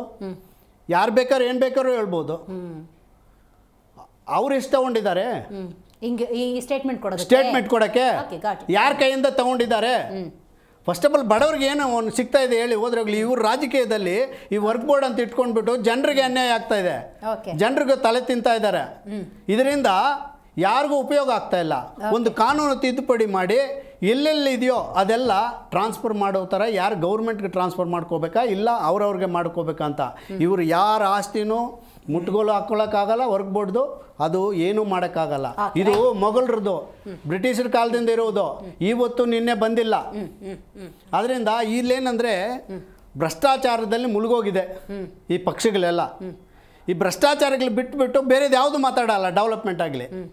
ಇವಾಗ ಶಿಕ್ಷಣದ ಬಗ್ಗೆ, ಹೆಲ್ತ್ ಬಗ್ಗೆ ಇಲ್ಲ, ಇವ್ರು ಹೇಳ್ದಂಗೆ ಬಡವರಿಗೆ ಶಿಕ್ಷಣ ಕೊಟ್ಟರೆ ಪ್ರಾಬ್ಲಮ್ ಆಗ್ತದೆ. ಕರೆಕ್ಟ್. ಯಾರು ವೋಟ್ ಹಾಕಲ್ಲ ಅವ್ರಿಗೆ, ಅವ್ರು ಒಳ್ಳೆಯವ್ರಿಗೆ ವೋಟ್ ಹಾಕ್ತಾರೆ. ರೈಟ್. ಅದರಿಂದ ಈ ಪಕ್ಷಗಳು ಎಲ್ಲ ಅವ್ರ ಮೇಲೆ ಅವ್ರು ಹಾಕ್ಕೊಂಡು ಇದು ಮಾಡ್ತಾ ಇದ್ದಾರೆ. The basic is responsibility. ಏನೋ ಅವರು ಕೊಟ್ಟಿದ್ದಾರೆ, ಆಮಿಷ ಒಡ್ಡಿದ್ದಾರೆ ಅಂದರೆ ಇವರು CBI ಆದರೂ ಕರೆಸಿ, ED ಆದರೂ ಕರೆಸಿ, ಅವ್ರು ಬಂದರೂ ಏನಿಲ್ಲಿ ನಮ್ಮ ಅವ್ರಿಗೇನು ಸಿಗಲ್ಲ. ಬರೀ ಬಾಯಿಂದ ಹೇಳಿದರೆ that will not become evidence. ಸುಮ್ಮನೆ ಕೇಜ್ರಿವಾಲ್ ತಗೊಂಡೋಗ್ಬಿಟ್ಟು ಅವ್ರನ್ನೆಲ್ಲ ಜೈಲಲ್ಲಿ ಹಾಕಿದ್ರಲ್ಲ ವಿತೌಟ್ ಎವಿಡೆನ್ಸು, ಆ ಥರ ಇಟ್ಕೋಬೋದು ಅಷ್ಟೇ. Right, very nice. Puranik sir, ನೀವು ಹೇಳಬೇಕು ಯಾವುದು ಸತ್ಯ ಯಾವುದು ಮಿಥ್ಯ ಅಂತ ಗೊತ್ತಾಗಬೇಕು ಅಂದ್ರೆ ತನಿಖೆ ಆಗಬೇಕು. ಹಾಗಾಗಿ ವಕ್ಫ್ ಅಂತ ಸಂದರ್ಭದಲ್ಲಿ ಕರ್ನಾಟಕ ಕಾಂಗ್ರೆಸ್ ಕುರಿತಂತೆ ನೋಟಿಸ್ ಕೊಟ್ಟಿದ್ದಕ್ಕೆ ಸರಿಯಾದಂತಹ ಉತ್ತರ ಕೊಡ್ತೀವಿ ಅಂತ ಪ್ರತಿಭಟನೆ ಹಾದಿ ಹಿಡಿದಿದ್ರು BJP-ಯವರು. ಈಗ ಅವರೇ ತೋಡಿದ ಕೆಡ್ಡಕ್ಕೆ ಅವರೇ ಬಿದ್ದಂಗಾಯ್ತಲ್ಲ ಸರ್? ಇದು ಈ ವಕ್ಫ್ ಭೂಮಿ ಅಥವಾ ಆಸ್ತಿಗಳನ್ನ ಲಪ್ಟಾಯಿಸೋದು ನಮ್ಮ ಕರ್ನಾಟಕದಲ್ಲಿ ಮೊದಲಿಂದ ನಡೀತಾ ಇದೆ. ಬೇರೆ ರಾಜ್ಯಗಳಲ್ಲಿ ಯಾವ ರೀತಿ ಇದೆ ಅನ್ನೋದನ್ನ ಆ ರಾಜ್ಯದ ನಾಯಕರುಗಳಿಗೆ ಗೊತ್ತಿದೆ. ಸೊ ಇದು ಎಲ್ರಿಗೂ ಗೊತ್ತಿದ್ದ ವಿಷಯನೇ. ಸೊ ಹೊಗೆ ಇಲ್ಲದೆ ಬೆಂಕಿ ಇರೋಲ್ಲ. ಆದ್ರೆ ನನಗೆ ಒಂದ್ ಮಾತು ಇಲ್ಲಿ ಹೇಳ್ಬೇಕು ನಿಮ್ ಮುಂದೆ ವೀಕ್ಷಕರಿಗೋಸ್ಕರ. ಅನ್ವರ್ ಮಾಣಿಪಾಡಿ ನಮ್ ಸ್ಟೂಡೆಂಟ್ ಆಗಿದ್ದವ್ರು, ಯಾವಾಗ 68, 69, 70ರಲ್ಲಿ ಮಹಾರಾಜಾಸ್ ಕಾಲೇಜಲ್ಲಿ. ಅಲ್ಲಿಂದ ನಾನು ನೋಡಿದ್ದೇನೆ.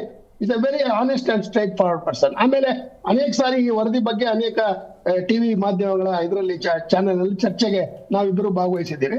ಅವ್ರು ಪ್ರತಿಯೊಂದು ಸಾರಿ ಹೇಳೋರು, ಇದು ವಕ್ಫ್ ಆಸ್ತಿಯನ್ನ ಸುಮಾರು 7,000 ಪುಟಗಳ ವರದಿಯನ್ನ ನಾನು ಕೊಟ್ಟಿದ್ದೇನೆ ಪ್ರೊಫೆಸರ್. ಆ 7,000 ವರದಿಗಳಲ್ಲಿ ಎಲ್ಲವನ್ನೂ ವಿವರಿಸಿದ್ದೀನಿ, ಇದು ಯಾರ್ಯಾರು ಎಷ್ಟೆಷ್ಟನ್ನ ಅದು ಇದು ಮಾಡಿದ್ದಾರೆ ಅಂತ. ಅಂದ್ರೆ ಏನಾಯ್ತು, 27,000 ವಕ್ಫ್ ಆಸ್ತಿಯನ್ನ ಲಪ್ತಾಯಿಸ್ತಕ್ಕಂಥದ್ದನ್ನ ಆಧಾರ ಸಹಿತ ಕೊಟ್ಟಿದ್ದಾರೆ. ನನ್ಗೆ ಆಶ್ಚರ್ಯ ದಿವಸ್ರಿ, ಇಷ್ಟು ಒಂದು ಎವಿಡೆನ್ಸ್ ಇರೋಂತ ಒಂದು ವರದಿ ಕೊಟ್ಟಿರುವಾಗ ಅದನ್ನ ಯಾಕೆ BJP ಸರ್ಕಾರ ಆಗ್ಲಿ, ಕಾಂಗ್ರೆಸ್ ಸರ್ಕಾರ ಆಗ್ಲಿ, ಅಥವಾ ಇನ್ಯಾವುದೇ ಸರ್ಕಾರ ಆಗ್ಲಿ, ಅವ್ರು ಯಾಕೆ ಅದನ್ನ ಪಬ್ಲಿಕ್ ಆಗಿ ರಿಲೀಸ್ ಮಾಡೋದು ಅಲ್ಲ. ನಾನು ಹೇಳೋದು ಕೇಳಿ, ಆಮೇಲೆ ಮಾತಾಡಿದೀನಿ. ನಾನು ಅನ್ವರ್ ಮಾಣಿಪಾಡಿ ಅವ್ರ ಹತ್ರ ಮಾತಾಡಿ ಅನೇಕ ಸಾರಿ ಚರ್ಚೆ ಮಾಡಿದ್ರಿಂದ ಹೇಳ್ತಾ ಇದ್ದೀನಿ. ಒಂದು. ಎರಡನೇದು, ಈ ರೀತಿಯ ಒಂದು ಇನ್ವೆಸ್ಟಿಗೇಷನ್ ಮಾಡುವಾಗ ಅವ್ರು ಬಹಳ ತೊಂದರೆ ಪಟ್ಟಿದ್ದಾರೆ. ಅನ್ವರ್ ಮಾಣಿಪಾಡಿ ಹೇಳ್ತಾ ಇದ್ರು, ಸರ್ ನಿಜವಾಗ್ಲೂ ನನಗೆ ಸಿಕ್ಕಾಪಟ್ಟೆ ಪ್ರೆಷರ್ ಇದೆ, ಇದು 150 ಕೋಟಿ ಇದೆಯಲ್ಲ ಅದನ್ನು ತನಿಖೆ ಮಾಡಿ. ಅವರು ಈಗ ಹೇಳ್ತಾರೆ, ವಿಜಯೇಂದ್ರ ಅನ್ನೋರೇ ಗೊತ್ತಿರ್ಲಿಲ್ಲ ಅವಾಗ, ಇವಾಗ ನಾನ್ ಎಂಟಿಟಿ, ಅವಾಗ ಯಾವುದೋ ಅಧಿಕಾರದಲ್ಲಿ ಇರಲಿಲ್ಲ 2012ರಲ್ಲಿ ಅಂತಾರೆ. ಸೊ ಈ ರಾಜಕೀಯದಲ್ಲಿ ಆಪಾದನೆ ಮಾಡೋದು ಅಥವಾ ಬೇರೆ ರೀತಿಯಲ್ಲಿ ಅದನ್ನ ತಿರ್ಚೋದು ಇದ್ದೇ ಇರುತ್ತೆ. ಜೊತೆಗೆ ಈಗ ಅನ್ವರ್ ಮಾಡಿಕೊಡಿ ಮೇಲೆ ಅಬ್ಬತ್ತೆ ಬರುತ್ತೆ. ಏನು ಅವ್ರು 150 ಕೋಟಿ ಕೊಟ್ಟಿರ್ತಕ್ಕಂಥದ್ದು ನಿಜ, ಅಲ್ಲಿ ಸಾರಿ ಕೊಡಕ್ ಬಂದಿದ್ರು, ನಾನು ಒಪ್ಲಿಲ್ಲ, ಅವ್ರಿಗೆ ಬೈದ್ ಕಳಿಸ್ತೆ ಅಂತ ಹೇಳಿರ್ಬೇಕಾದ್ರೆ ಅದನ್ನು ಎವಿಡೆನ್ಸ್ ಕೊಡ್ಲಿ ಒಂದು ಕೋರ್ಟ್ ಆಫ್ ಎನ್ಕ್ವೈರಿ ಮುಂದೆ. ಕಾರಣ ಏನು, ಆ ರೀತಿಯ ಒಂದು ಆರೋಪಗಳನ್ನ ಮಾಡುವಾಗ ಅತ್ಯಂತ ಜವಾಬ್ದಾರಿ ಅವ್ರಿಗೆ ವಿಜಯೇಂದ್ರ ಅವರು ಆಮಿಷ ಕೊಟ್ಟಿದ್ರು ಅನ್ನೋದಾದ್ರೆ ಅದಕ್ಕೊಂದು ಪ್ರೂಫ್ ನ ಕೊಡಕ್ ಸಾಧ್ಯ ಇಲ್ಲ ಅಲ್ವಾ? ಈಗ ಯಾವ್ದೋ ಫೋಟೋ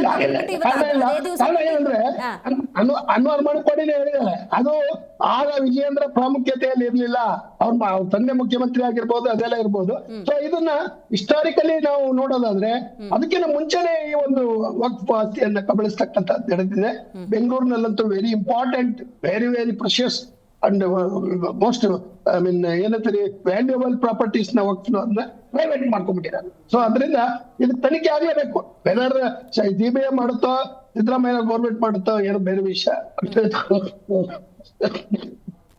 ಸಾರಿ, ತನಿಖೆ ಆಗ್ಬೇಕು.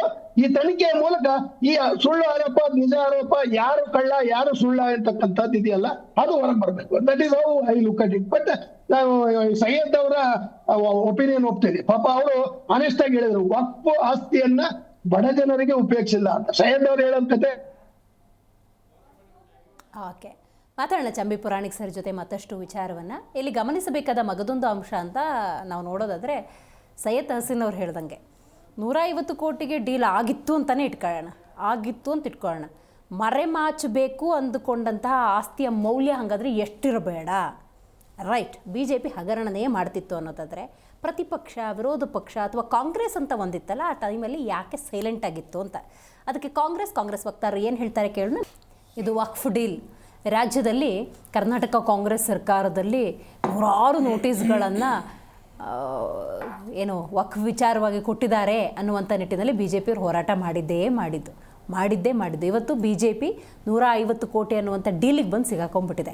ರೈಟ್ ಪುರಾಣಿಕ್ ಸರ್, ನೀವಾಗಲೇ ಹಲವಾರು ವಿಚಾರಗಳನ್ನು ಹೇಳ್ತಾ ಇದ್ರಿ. ಸತ್ಯಾಸತ್ಯತೆ ಅನ್ನೋದು ಹೊರಗೆ ಬರಬೇಕು ಅಂದ್ರೆ ತನಿಖೆ ಆಗಬೇಕು ಅಂತ. ನನಗೆ ಇವತ್ತೊಂದು ಆಶ್ಚರ್ಯ ಆಗಿದ್ದೇನು ಗೊತ್ತಾ ಸರ್, ಇವತ್ತು ಕರ್ನಾಟಕ ಕಾಂಗ್ರೆಸ್ ಅಂದಾಗ ಹಲವಾರು ಹಗರಣಗಳ ಕುರಿತಂತೆ ತನಿಖೆ CBI ತನಿಖೆ ಆಗಬೇಕು ಅಂತ BJP ಅವರು ಹೇಳ್ತಾ ಇದ್ರೆ, ಅದೇ CBI ತನಿಖೆ ಆಗಬೇಕು ಅಂತ ಹೇಳಿ ಕಾಂಗ್ರೆಸ್ನವ್ರು ಕೂತ್ಕೊಂಡಿದ್ರು. ಈ CBI ತನಿಖೆ ಅಂತಕ್ಕಂಥದ್ದು ಕಾಂಗ್ರೆಸ್ನವರು ಅವ್ರಿಗೆ ಬೇಕಾದಾಗ ಅದನ್ನ ಆಗ್ಲಿ ಅಂತಾರೆ. ಕಾರಣ ಅಲ್ಲಿ BJP ಅವರು ಅದ್ರಲ್ಲಿ ಇನ್ವಾಲ್ವ್ ಆಗಿದ್ದಾರೆ ಅಂತಕ್ಕಂಥದ್ದನ್ನ ಪ್ರೂವ್ ಮಾಡ್ಲಿಕ್ಕೆ ಏನಾದ್ರೂ ಅಂಶಗಳು ಇರ್ಬೋದು ಅಂತಕ್ಕಂಥದ್ದು. ಅದು ವರದಿ ಬಂದ್ಮೇಲೆ ಗೊತ್ತಾಗುತ್ತೆ, ಅದು ತನಿಖೆ ಆದ್ಮೇಲೆ. ಆದ್ರೆ ಒಟ್ಟಿನಲ್ಲಿ ನಾನು ಹೇಳೋದು, ಇದು ಒಂದು ಇಂಡಿಪೆಂಡೆಂಟ್ ಸ್ವತಂತ್ರ ಒಂದು ತನಿಖಾ ಸಂಸ್ಥೆಯಿಂದ ಇದು ತನಿಖೆ ಆಗ್ಬೇಕು. ಮತ್ತೆ ಸೈಯದ್ ಅವರು ಹೇಳಿದಂಗೆ ಅವ್ರು ಹೇಳಿದೆ ಒಂದ್ ಮಾತು ನಿಲ್ಪಡ್ತಾರೆ, ರಾಜ್ ಕಪೂರ್ ಫಿಲ್ಮ್ ಜಾಗ್ತಾ ಇರೋ ಅಂತ. ಪಾಪ ಅವರು ನೀರ್ ಕುಡಿಯಕ್ ಹೋಗಿರ್ತಾರೆ ಸೈಯದ್ ಅವರು. ಆ ದೊಡ್ಡ ಅಪಾರ್ಟ್ಮೆಂಟ್ ಕಾಂಪ್ಲೆಕ್ಸ್ ನೀರ್ ಕುಡಿಯಕ್ ಹೋದಾಗ ಅವ್ನು ಯಾರೋ ವಾಚ್ಮನ್ ಯಾರೋ ಕಳ್ಳ ಬಂದಿದ್ದಾನೆ ಅಂತ. ಸೊ ಕಳ್ಳ ಅಲ್ಲ, ಅವ್ರು ನೀರ್ ಕುಡಿಯಕ್ಕೋಸ್ಕರ ಹೋಗಿರ್ತಕ್ಕಂಥ ಒಬ್ಬ ಹಂಬಲ್ ವ್ಯಕ್ತಿ ಅವರು, ಯಾರು ಸೈಯದ್ ಅವರು, ಆತರ ಎಕ್ಸಾಂಪಲ್.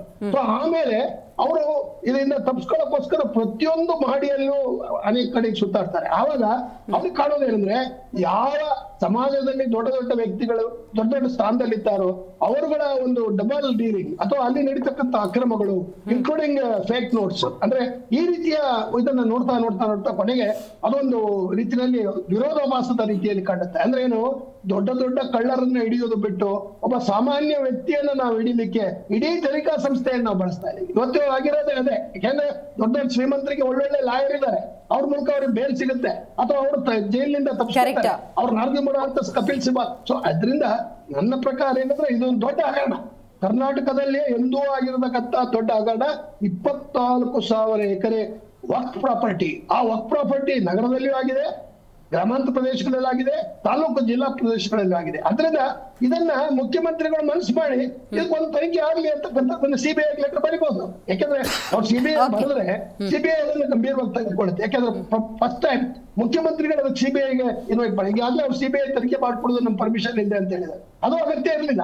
ಯಾಕಂದ್ರೆ ಒಟ್ಟಲ್ಲಿ ಸತ್ಯ ಹೊರಬರ್ಬೇಕು. ಆ ಸತ್ಯ ಹೊರಬರ್ಬೇಕಾದ್ರೆ ಮುಖ್ಯವಾದ ಒಂದು ವಸ್ತು ಏನಂದ್ರೆ, ಈ ಒಂದು ವಕ್ಫ್ ಪ್ರಾಪರ್ಟಿಯನ್ನ ಬಡ ಜನರಿಗೆ, ಅವರ ಎಲ್ಲಿರ್ತಕ್ಕಂಥ ಬಡತನ, ಅವ್ರದ್ದು ವಿದ್ಯೆ, ಅವ್ರಿಗೆ ಆರೋಗ್ಯ, ಅವರಿಗೆ ಶೈಕ್ಷಣಿಕವಾದ ಒಂದು ಪ್ರಗತಿ, ಆಮೇಲೆ ಜಾಬ್ಗಳು, ಅವ್ರಿಗೆ ಸೆಲ್ಫ್ ಹೆಲ್ಪ್, ಇವೆಲ್ಲವನ್ನು ಮಾಡೋದಕ್ಕೆ ಮಾಡಿದ್ರೆ ಇವತ್ತು ವಕ್ಫ್ ಬಗ್ಗೆ ಇಷ್ಟು ಚರ್ಚೆ ಆಗ್ತದೆ.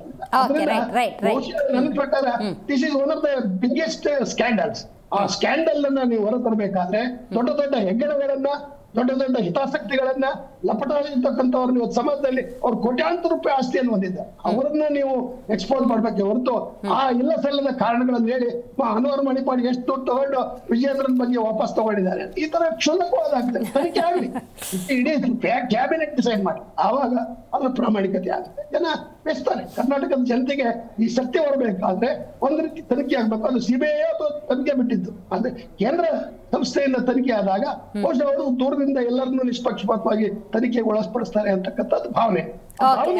ನೋಡ್ಬೇಕು, ಕೇವಲ ಅವ್ರ ಮೇಲೆ ಇವ್ರ ಮೇಲೆ ಆಪಾದನೆ ಮಾಡ್ತಕ್ಕಂಥದ್ದು ಸರಿಯಲ್ಲ ಅಂತಕ್ಕಂಥದ್ದು ನನ್ನ ಅಭಿಪ್ರಾಯ. But Anwar Manippady is a very honest fellow. That much I tell you. I know him for last 45 years. He was my student. Even today he has got the same qualities of honesty and public conduct. Right. Honest ಆಗಿದ್ರೆ ಇಷ್ಟು ವರ್ಷ ಯಾಕೆ sir ಸುಮ್ಮನೆ ಇದ್ರು? You are telling he is honest person. And ನಿಮ್ಮ ಸರ್ಕಾರದವರು might be some pressure was there on him. ನೋಡಿ, Some pressure was there on him and he was keeping quiet. ನಿಮ್ ಸರ್ಕಾರಕ್ಕೆ No, you cannot tell he is honest person. ಯಾಕೆ ಹೇಳ್ಬಾರ್ದು? ನಾನಂತ ಹೇಳ್ತಾ ಇದ್ದೀನಿ, ನೀವು ಹೇಳಿ. ದರ್ಶನ್ ಹೇಳ್ಬೇಕು, ದರ್ಶನ್ ಜನ ಮಾತಾಡೋರು ಸತ್ಯವನ್ನು ಹೊರತರುವ ರೀತಿಯಲ್ಲಿ ಅದನ್ನು ಒತ್ತಾಯ ಮಾಡ್ತಾರೆ. ಅದು ನನ್ನ ರಿಕ್ವೆಸ್ಟ್ ಅಷ್ಟೇ. ನಾನು ರಿಕ್ವೆಸ್ಟ್ ನಿಮಗೆ. ಓಕೆ ದರ್ಶನ್ ಅವರೇ, ಕಾಂಗ್ರೆಸ್ ಇವತ್ತು ಇದೇ ವಕ್ಫ್ ವಿಚಾರನ ಇಟ್ಟುಕೊಂಡು ಅದೇ 150 ಕೋಟಿ ಡೀಲ್ನ ಇಟ್ಕೊಂಡು ಅಬ್ಬರಿಸಿ ಬೊಬ್ಬಿರಿತಿದೆ, ಸತ್ಯನ ರಾಜ್ಯದ ಜನತೆ ಮುಂದೆ ತಂದಿಡುವಂಥ ಪ್ರಯತ್ನವನ್ನು ಮಾಡ್ತಾ ಇದೆ. ಆ ಫುಟೇಜನ್ನು ರಾಜ್ಯದ ಜನಕ್ಕೆ ತೋರಿಸಿದ್ದೀರಿ ಅನ್ನೋದಾದರೆ ಯಾಕೆ ಅವತ್ತು ಸೈಲೆಂಟ್ ಆಗಿದ್ದೀರಿ ಅನ್ನೋದೇ ಪ್ರಶ್ನೆ. ಆ ಸೈಲೆನ್ಸ್ ಅರ್ಥ ಏನು? ಮೇ ಬಿ ಅವರ ಪ್ರೆಸ್ ಮೀಟ್ ನಡೆದಿರ್ತಕ್ಕಂಥದ್ದು ಕೋವಿಡ್ ಸಮಯ ಅಂತ ಅನ್ಕೊಳ್ತೀನಿ. ಯಾಕೆಂದ್ರೆ ಅಲ್ಲಿ ಬ್ಯಾಕ್ ಗ್ರೌಂಡ್ ಅಲ್ಲಿ ವಿಜಯೇಂದ್ರ ಮಾಸ್ಕ್ ಹಾಕಿ ಓಡಾಡೋದೆಲ್ಲ ಕೊಡ್ತಾ ಇರ್ತಾರೆ. ಆ ಸನ್ನಿವೇಶಕ್ಕೆ ತಕ್ಕಂತೆ ಫೋಟೋಗಳು ಹಾಕ್ತಾ ಇರ್ತಕ್ಕಂಥದ್ದು ಒಂದು. ಎರಡನೇದು, ಬಿಜೆಪಿ ವಕ್ತಾರರು ಆ ವಾಯ್ಸ್ ಬಗ್ಗೆನೇ ಮಾತಾಡಿದ್ರು. ಯಾಕೆ ಕರ್ನಾಟಕದ ಘನವೆತ್ತ ಮಾಧ್ಯಮಗಳಿಗೆ ನಿಮ್ಗೆ ಗೌರವ ಇಲ್ವಾ? ಅವ್ರು ಮಾಡಿರ್ತಕ್ಕಂಥದ್ದು ಪ್ರೆಸ್ ಮೀಟ್ ಯಾವುದೋ ಒಂದು ಚಾನಲ್ಗೋ ಅಥವಾ ಯಾವುದಕ್ಕೋ ಹೇಳಿಲ್ಲ, 10 ಚಾನೆಲ್ಗಳ ಮುಂದೆ ಬಂದು ಪತ್ರಿಕಾಗೋಷ್ಠಿ ನಡೆಸಿರ್ತಕ್ಕಂಥದ್ದು. ಯಾಕೆ ಮಾಧ್ಯಮಗಳ ಮೇಲೆ ನೀವು ನಂಬಿಕೆ ಕಳ್ಕೊಂಡಿದ್ದೀರಾ? ಇನ್ನೊಂದು ಮಗದೊಂದು ಅವರು ಇದಕ್ಕೆ ತಳುಕು ಹಾಕುವಂತೆ ಬೆಳಗಾವಿಯ ಸಿಡಿ ವಿಚಾರ ಅಂತಂದ್ರು. ಈಗ ರುದ್ರದೇವ್ ಅವ್ರು ಹೇಳಿದ್ದೇನು ಅಂದರೆ, ಆ ಪ್ರೆಸ್ ಮೀಟಲ್ಲಿ ಏನು ಮಾತಾಡಿದ್ರು ಅನ್ನೋದ್ರ ಬಗ್ಗೆ ಸಂಶಯ ಇಲ್ಲ. ಆ ವಿಡಿಯೋ ನೀವು ತಗೊಂಡು ನೀವೇನು ಮಾಡಿದ್ದೀರಿ ಅಂತ. ಅದು ಒಂದ್ರಲ್ಲಿ ಬಂದಿಲ್ಲ, 10 ಮಾಧ್ಯಮಗಳು ಬಂದಿರೋದು. ಇವತ್ತು ಮಾಧ್ಯಮಗಳ ಮೇಲೆ ಅವರು ಸಂಶಯ ಮಾಡ್ತಾ ಇರ್ತಕ್ಕಂಥದ್ದು ಅನ್ನುವಂಥ ವಿಚಾರ ನಾನು ಹೇಳಿದ್ದು. ಅರ್ಥ ಆಗುತ್ತೆ ಅವರಿಗೆ ಕ್ಲಾರಿಟಿ ಕೊಡಕ್ಕೆ. ಅದೇನೋ ಬೆಳಗಾಂ ಸಿಡಿ ಅಂತ ಧ್ವನಿ ಎತ್ತಿದ್ರು. ನಾವ್ ಯಾರಿಗೂ ಪ್ಯಾಂಟ್ ಬಿಚ್ಚಿ ಚಡ್ಡಿ ಬಿಚ್ಚಿ ಅಂತ ಯಾರಿಗೂ ಹೇಳಿಲ್ಲ. ಅದು ಹಾಲಪ್ಪನ್ಗಾಗಿರ್ಬೋದು, ರಘುಪತಿ ಭಟ್ಗಾಗಿರ್ಬೋದು, ಪ್ರೇಮದಾಸ್ಗಾಗಿರ್ಬೋದು, ಸಂಜೀವ್ ಮಠಂದೂರ್ಗಾಗಿರ್ಬೋದು, ಇನ್ಯಾರಿಗೋ ಆಗಿರ್ಬೋದು. ನಾವ್ ಹೇಳಿಲ್ಲ. ರಮೇಶ್ ಜಾರಕಿಹೊಳಿಗೆ ಆಗಿರ್ಬೋದು. ನಿಮ್ಮ ಹಣೆ ಬರ 16 ಜನ ಇವಾಗ ಅದೇನೋ ಸ್ಟೇ ತಾಬನ್ ಕೂತಿದ್ದಾರೆ. ನಿಮ್ ಸಂಸ್ಕೃತಿ ಆದ್ರೆ ನಾವೇನು ಮಾಡಕ್ಕಾಗಲ್ಲ.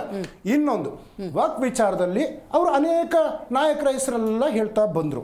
ಪುರಾಣಿಕ್ ಸರ್ ಬಹಳ ಒಂದು ಸುಂದರವಾದ ಶಬ್ದ ಹೇಳಿದ್ರು, ನನ್ನ ಒಬೇಡಿಯನ್ ಸ್ಟೂಡೆಂಟ್ ಅಂತ, ಹಂಬಲ್ ಸ್ಟೂಡೆಂಟ್ ಅಂತ. ಹಾಗೇನೆ ಅನ್ವರ್ ಮನುಪಾಡಿ ಅವರು ಇವತ್ತು RSSಗೂ ಬಹಳ ಒಬೇಡಿಯಂಟ್ ಆದವರು, ಅವರಿಗೂ ಬಹಳ ಹಂಬಲ್ ಆದವರು. ಅವರ ಹೇಳಿಕೆಯ ಪ್ರಕಾರ RSSನವರು ನನಗೆ ಮಾರ್ಗದರ್ಶನ ಕೊಟ್ಟರು. ಅವ್ರೇನ್ ಕೊಡ್ತಾರೆ? RSSನವರು ಮುಸ್ಲಿಮರ ವಿಚಾರದಲ್ಲಿ ಯಾವೊಂದು ಮಾರ್ಗದರ್ಶನವನ್ನು ಕೊಟ್ಟಿದ್ದಾರೆ, ರಾಮನಿಂದ ಹಿಡಿದು ಗೋದ್ರದಿಂದ ಹಿಡಿದು ಪ್ರತಿಯೊಂದು ಕಡೆ ನಾವು ಕಂಡಿದ್ದೀವಿ. ಅದರಲ್ಲೂ ನೀವು ಅಷ್ಟೊಂದು honest obedient towards BJP and RSS ಅಂತಂದ್ರೆ ಅಲ್ಲಿ ಯಾವ ರೀತಿ ಆ ವರದಿಗಳು ಸಲ್ಲಿಕೆ ಆಗಿರ್ಬೋದು ಅಥವಾ ತಯಾರಾಗಿರ್ಬೋದು ಅಂತ ನಾವು ಅರ್ಥ ಮಾಡ್ಕೊಬಹುದು. ಇವತ್ತು ಬಿಜೆಪಿಯವ್ರು ಮಾತಾಡಿದ್ರು, JDSನವ್ರು ಮಾತಾಡಿದ್ರು, ಆಮ್ ಆದ್ಮಿಯವ್ರು ಮಾತಾಡಿದ್ರು. ಆದ್ರೆ ಯಾರು ಈ 150 ಕೋಟಿ ಬಗ್ಗೆ ಮಾತಾಡ್ತಾ ಇಲ್ಲ. ನಮ್ಮ ಚರ್ಚೆ ಇವತ್ತು ನೀವು ಕರೆದಿರೋದು ಯಾಕೆ? 150 ಕೋಟಿ ನನ್ನ ಕ್ಲಾರಿಫಿಕೇಶನ್ ನಾನು ಕೊಟ್ಟಿದ್ದೀನಿ ಮೇಡಮ್. ಯಾಕೆ ನೀವು ಚರ್ಚೆಗೆ ಬರಲಿಲ್ಲ ಅಂದಾಗ ಅವತ್ತು ನಾವು ಪ್ರಾಣ ಉಳಿಸುವಂತ ಕೆಲಸಗಳಾಗ್ತಾ ಇತ್ತು. ಸಾವಿರಾರು ಆಂಬುಲೆನ್ಸ್ಗಳನ್ನ ಕಳಿಸುವಂತ ವ್ಯವಸ್ಥೆ ಮಾಡುವಂಥದ್ದು ಅಥವಾ 100 ಕೋಟಿ ರೂಪಾಯಿ ನಾವೇ ಲಸಿಕೆ ಕೊಡುವಂತ ಕೆಲಸಗಳಾಗ್ತಾ ಇತ್ತು. ಆ ಸಂದರ್ಭದಲ್ಲಿ ಅವರು ಮಾಡಿದ್ದಾರೆ ಅಂತ ಅನ್ಕೊಳ್ತೀನಿ. ಅದನ್ನು ನಾನು ಕ್ಲಾರಿಟಿ ಹೇಳಲಿಕ್ಕೆ ಸಾಧ್ಯ ಇಲ್ಲ. ಇವತ್ತದು ವೈರಲ್ ಆಗಿದೆ. ಎಷ್ಟೋ ಸುದ್ದಿಗಳು ಮರ್ತೋಗಿರ್ತೀವಿ, ಆದ್ರೆ ಎಷ್ಟೋ ದಿನ ಆದ್ಮೇಲೆ ಅದು ವೈರಲ್ ಆಗುವಂಥದ್ದು, ಆಮೇಲೆ ಚರ್ಚೆ ಬರುವಂಥದ್ದು ನಾವು ಕಂಡಿದ್ದೀವಿ. ಆ ವಿಚಾರಗಳ ಮೇಲೆ ಚರ್ಚೆಗಳು ನಡೆಯುವಂಥದ್ದು. ಅನ್ವರ್ ಮಾನಪ್ಪಾಡಿ ಈ ಸ್ಟೇಟ್ಮೆಂಟ್ ಅನ್ನ ಕೊಡೋದಕ್ಕೆ 150 ಕೋಟಿ ವಿಚಾರವನ್ನ ಪ್ರಸ್ತಾಪ ಮಾಡೋದಕ್ಕೆ ಎಷ್ಟು ತಗೊಂಡಿರಬಹುದು ಈ ತರ ಅಂತ ಅವರು ಪ್ರಶ್ನೆ ಮಾಡಿದ್ರಲ್ಲ. He is not belongs to Congress madam, he is a BJP official spokesperson. ಬಿಜೆಪಿಗೆ ಅಂತ ನೈತಿಕತೆ ಇವತ್ತು ಪ್ರಶ್ನೆ ಮಾಡೋದಾಗಿದ್ರೆ ಅವರು ಪಕ್ಷದಿಂದ ಎಕ್ಸ್ಪೆಲ್ ಮಾಡ್ಲಿ, ಆಮೇಲೆ ಹೇಳಿ ಅವರು ಪಕ್ಷದೊಳಗಡೆ ಇಟ್ಕೊಂಡು. ಇವರು ನೋಡಿ ಬಿಜೆಪಿನಲ್ಲಿ 2-3 ತರ ನಡೀತಾ ಇದೆ. ಅಲ್ಲಿ ನಾವು ST ಸೋಮಶೇಖರ್ ಅವ್ರನ್ನ ನೋಡಿದಾಗ, ಶಿವರಾಮ್ ಹೆಬ್ಬಾರ್ ಅವ್ರನ್ನೆಲ್ಲ ನೋಡಿರೋದ್ರಿಂದಾಗಿ ನಮಗೆ ಯಾರು ಯಾವ ಪಕ್ಷದಲ್ಲಿ ಯಾವಾಗ ಹೆಂಗಿರ್ತಾರೆ, ಪಕ್ಷದಲ್ಲಿ ಇಟ್ಕೊಂಡು ಇನ್ನೊಂದು ಪಕ್ಷಕ್ಕೆ ಹೆಂಗೆ ಕೆಲಸ ಮಾಡ್ತಾರೆ ಅದ್ರ ಬಗ್ಗೆ ಬಗ್ಗೆ ನಂಬಿಕೆ ಅಂತೂ ಇಲ್ಲ. ಸೋಮಶೇಖರ್ ಅವರು ನಮ್ಮ ಪಕ್ಷದ ಶಲ್ಯವನ್ನ ಎಲ್ಲೂ ತೊಟ್ಟಿಲ್ಲ. ನಮ್ಮ ವೇದಿಕೆ ಬಂದಿಲ್ಲ ಕೆಪಿಸಿಸಿಗಾಗ್ಲಿ ಮತ್ತಿನ್ನೊಂದು. ಅವರು ಬಿಜೆಪಿಯಿಂದ ಆಯ್ಕೆ ಆಗಿರ್ತಕ್ಕಂಥವ್ರು. ಬಿಜೆಪಿಗರ ಅವ್ರ ಸ್ವಂತ ಪಕ್ಷದ ಶಾಸಕರನ್ನು ಹಿಡಿದಿಟ್ಕೊಳಕ್ ಆಗ್ತಾ ಇಲ್ಲ. ಇವತ್ತು ವಿರೋಧ ಪಕ್ಷದ ನಾಯಕರೇ ಹೆಂಗೆಂಗೋ ಆಡ್ತಾ ಇದಾರೆ. ನಾನ್ ಮಾತಾಡಲ್ಲ, ಯಾರು ಸುನೀಲ್ ಕುಮಾರ್ ನೀವು ಮಾತಾಡಿ ಅಂತ ಅವ್ರು ಕೈ ಜಾರ್ಕೊಳ್ತಿದ್ದಾರೆ ಅಶೋಕ್ ಅವರು. ಇನ್ನು ವಿಜಯೇಂದ್ರ ಅವ್ರ ಕತೆ ಬಂದ್ರೆ ಅಲ್ಲಿ ಏನೇನಾಗಿದೆ ನಿಮಗೆ ಗೊತ್ತಿರ್ತಕ್ಕಂಥ ವಿಚಾರ. ಮತ್ತೆ ಘನವೆತ್ತ ಶ್ರೀಮಾನ್ಯ ದೇವೇಗೌಡರಾಗ್ಲಿ HD ಕುಮಾರಸ್ವಾಮಿ ಅವರಾಗ್ಲಿ ವಕ್ ವಿಚಾರ ಬಂದ ಶುರುವಾತಿನಿಂದ ಚರ್ಚೆಗಳಿಗೆ ಅವರು ವಕ್ತಾರರನ್ನ ಕಳಿಸ್ತಾ ಇರಲಿಲ್ಲ. ಆದರೂ ರೈತರ ಬಗ್ಗೆ ಮಾತಾಡ್ಲಿಲ್ಲ, ವಕ್ ವಿಚಾರನೂ ಮಾತಾಡ್ಬೇಕಿತ್ತು. ಯಾಕೆಂದ್ರೆ ಸಾಯಿಲ್ ಆಫ್ ಸನ್ ಅಂತ ಹೇಳ್ಕೊಳ್ದವ್ರು ಒಂದು ಗುರುತರ ಸ್ಥಾನದಲ್ಲಿ ಇವತ್ತು ರಾಜ್ಯಸಭಾ ಅಥವಾ ಕೇಂದ್ರ ಸಚಿವ ಸ್ಥಾನದಲ್ಲಿ ಇದ್ದಂಥವ್ರು. ಅದೇನೇ ಇರಲಿ ಮೇಡಮ್, ಇವತ್ತು ಯಾವೆಲ್ಲ ಆರೋಪಗಳು ಪಂಚಮಸಾಲಿ ಅಂತಂದ್ರು, ಅವರಿಗೆ 4% ಮೀಸಲಾತಿ ಅಂದ್ರು. ಅಲ್ಲಿ ಸುಪ್ರೀಂ ಕೋರ್ಟ್ಗೆ ಹೋಗಿ ಅಲ್ಲಿ ಬರ್ಕೊಟ್ಟು ಬಂದರೆ ನಾವೇನು ಮಾಡಲ್ಲ ಅಂತ. ಕೊನೆಗೆ ಅದು ಹೊರಗಡೆ ಬಂದ ತಕ್ಷಣ ಗಲಾಟೆ ಎಬ್ಸೋದಕ್ಕೆ ಶುರು ಮಾಡಿದ್ರು. ಸಂವಿಧಾನದಲ್ಲಿ ಕಾನೂನಲ್ಲಿ ಎಲ್ಲರೂ ಒಂದೇ. ಹೋಗಿ ಜನರನ್ನ ನುಗ್ಗಿ ಅಂತಂದ್ರೆ ಈಗ ನಿಮ್ ಟಿವಿ ನಾವೇನೋ ಚರ್ಚೆ ಮಾಡ್ತಾ ಇರ್ತೀವಿ, ಯಾರನ್ನೋ ತಗೊಂಬಂದು ನುಗ್ಗಿ ಅಂತಂದ್ರೆ ಸಾಧ್ಯನಾ? ಕಾನೂನು ಅಲ್ಲ. ಆ ರೀತಿಯಾದಂಥ ಪ್ರಕ್ಷುಬ್ಧ ವಾತಾವರಣ. BPL ಕಾರ್ಡ್ ಅಂದ್ರೆ ನಾವು ಹೇಳಿದ್ವಿ, ಉಮೇಶ್ ಕತ್ತಿಯವರು ಟಿವಿ ಇದ್ದವರು, ಲೈಟ್ ಇದ್ದವರು, ಫ್ರಿಡ್ಜ್ ಇದ್ದವ್ರದ್ದು 2,28,862 BPL ಕಾರ್ಡ್ಗಳನ್ನ ರದ್ದು ಮಾಡಿದ್ರು. ನಮ್ಮಲ್ಲಿ ಅಮಂತಾಗಿದ್ದು 8,179 ಅಷ್ಟೇನೆ. ಮತ್ತೆ ಉಳಿದವನ್ನ ಸರಿಪಡಿಸುವಂತ ಕೆಲಸ.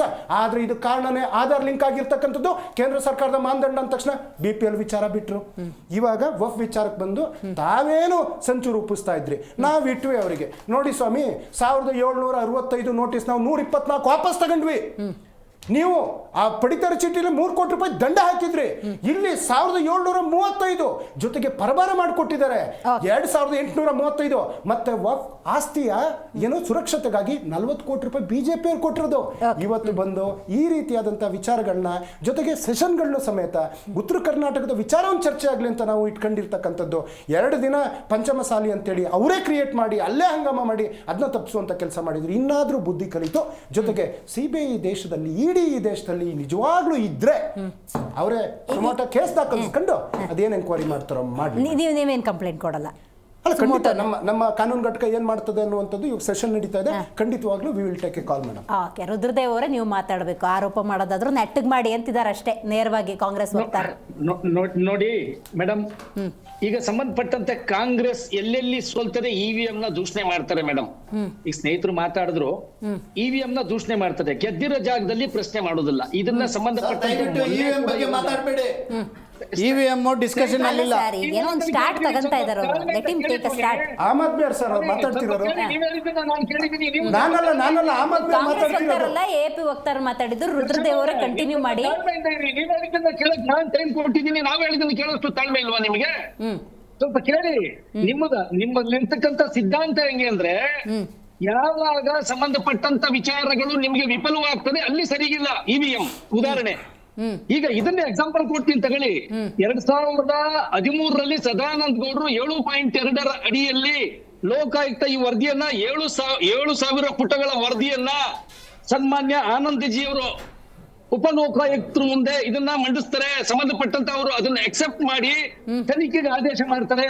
ಅವತ್ತಿನ ಸದಾನಂದ ಗೌಡರು 2013ರಲ್ಲಿ ಬೆಳಗಾವಿ ಅಧಿವೇಶನದಲ್ಲಿ ಈ ವಿಚಾರ ಚರ್ಚೆಗೆ ತಗೊಂಡಾಗ ಕಾಂಗ್ರೆಸ್ ಗದ್ದಲ ಎಬ್ಬರಿಸಿ ಈ ವಿಚಾರನ ಸ್ಥಗಿತ ಮಾಡ್ತದೆ.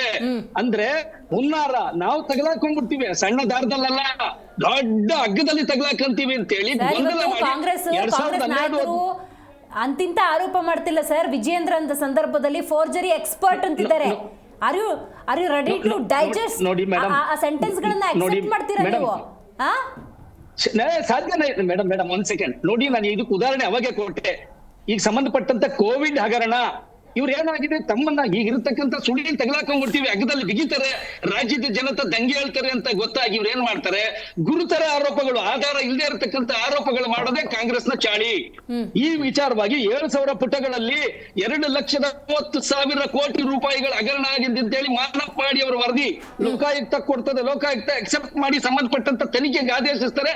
2013ರಲ್ಲಿ ಸಂಬಂಧಪಟ್ಟಂತ ಕಾಂಗ್ರೆಸ್ ವಿಧಾನಸಭೆ ಬೆಳಗಾಂನಲ್ಲಿ ಇದು ಸ್ಥಗಿತ ಮಾಡ್ತದೆ. ಇದ್ರ ಜೊತೆಗೆ ಹಲವರು ಈ ವಕ್ಫ್ ಲೋಪದೊಳಗಿದ್ದಾರೆ ಅನ್ನೋದಾದ್ರೆ ಸತ್ಯ ಹೊರಗಡೆ ಬರಬೇಕಾಗಿತ್ತು. ವಿಜೇಂದ್ರ ಯಾಕೆ ತಪ್ಸಕ್ ಹೋದ್ರಂಗಾದ್ರೆ? ನೋಡಿ ಮೇಡಮ್, ಇದು ಗುರುತರ ಆರೋಪ ಹೇಳ್ತಾ ಇದ್ದೀನಲ್ಲ ಮೇಡಮ್, ಗುರುತರ ಆರೋಪಗಳು ಕೊಡಿ, CBI ತನಿಖೆ ಕೊಡಿ ಮೇಡಮ್. ಈಗ ಸಂಬಂಧಪಟ್ಟಂತೆ ಇವ್ರು ಏನಾಗಿದೆ ತಪ್ಸ್ಕೋಬೇಕು, ಆ ಕ್ಷಣದಲ್ಲಿ ತಪ್ಸ್ಕೋಬೇಕು. ಆ ಕ್ಷಣದಲ್ಲಿ ತಪ್ಸ್ಕೊಂಡ್ರೆ ಏನ್ ಹೇಳ್ತಾರಲ್ಲ, ಎಲ್ಗೋ ಬಿದ್ದಾಗ ಸಂಬಂಧಪಟ್ಟ ತಪ್ಸ್ಕೊಂಡ್ರೆ 100 ವರ್ಷ ಆಯ್ಸು ಅಂತ ಹೇಳ್ತಾರಲ್ಲ, ಇವ್ರು ತಪ್ಸ್ಕೋಬೇಕು, ಆ ಕ್ಷಣ ತಪ್ಸ್ಕೋಬೇಕು ಅಷ್ಟೇ ಇವರು.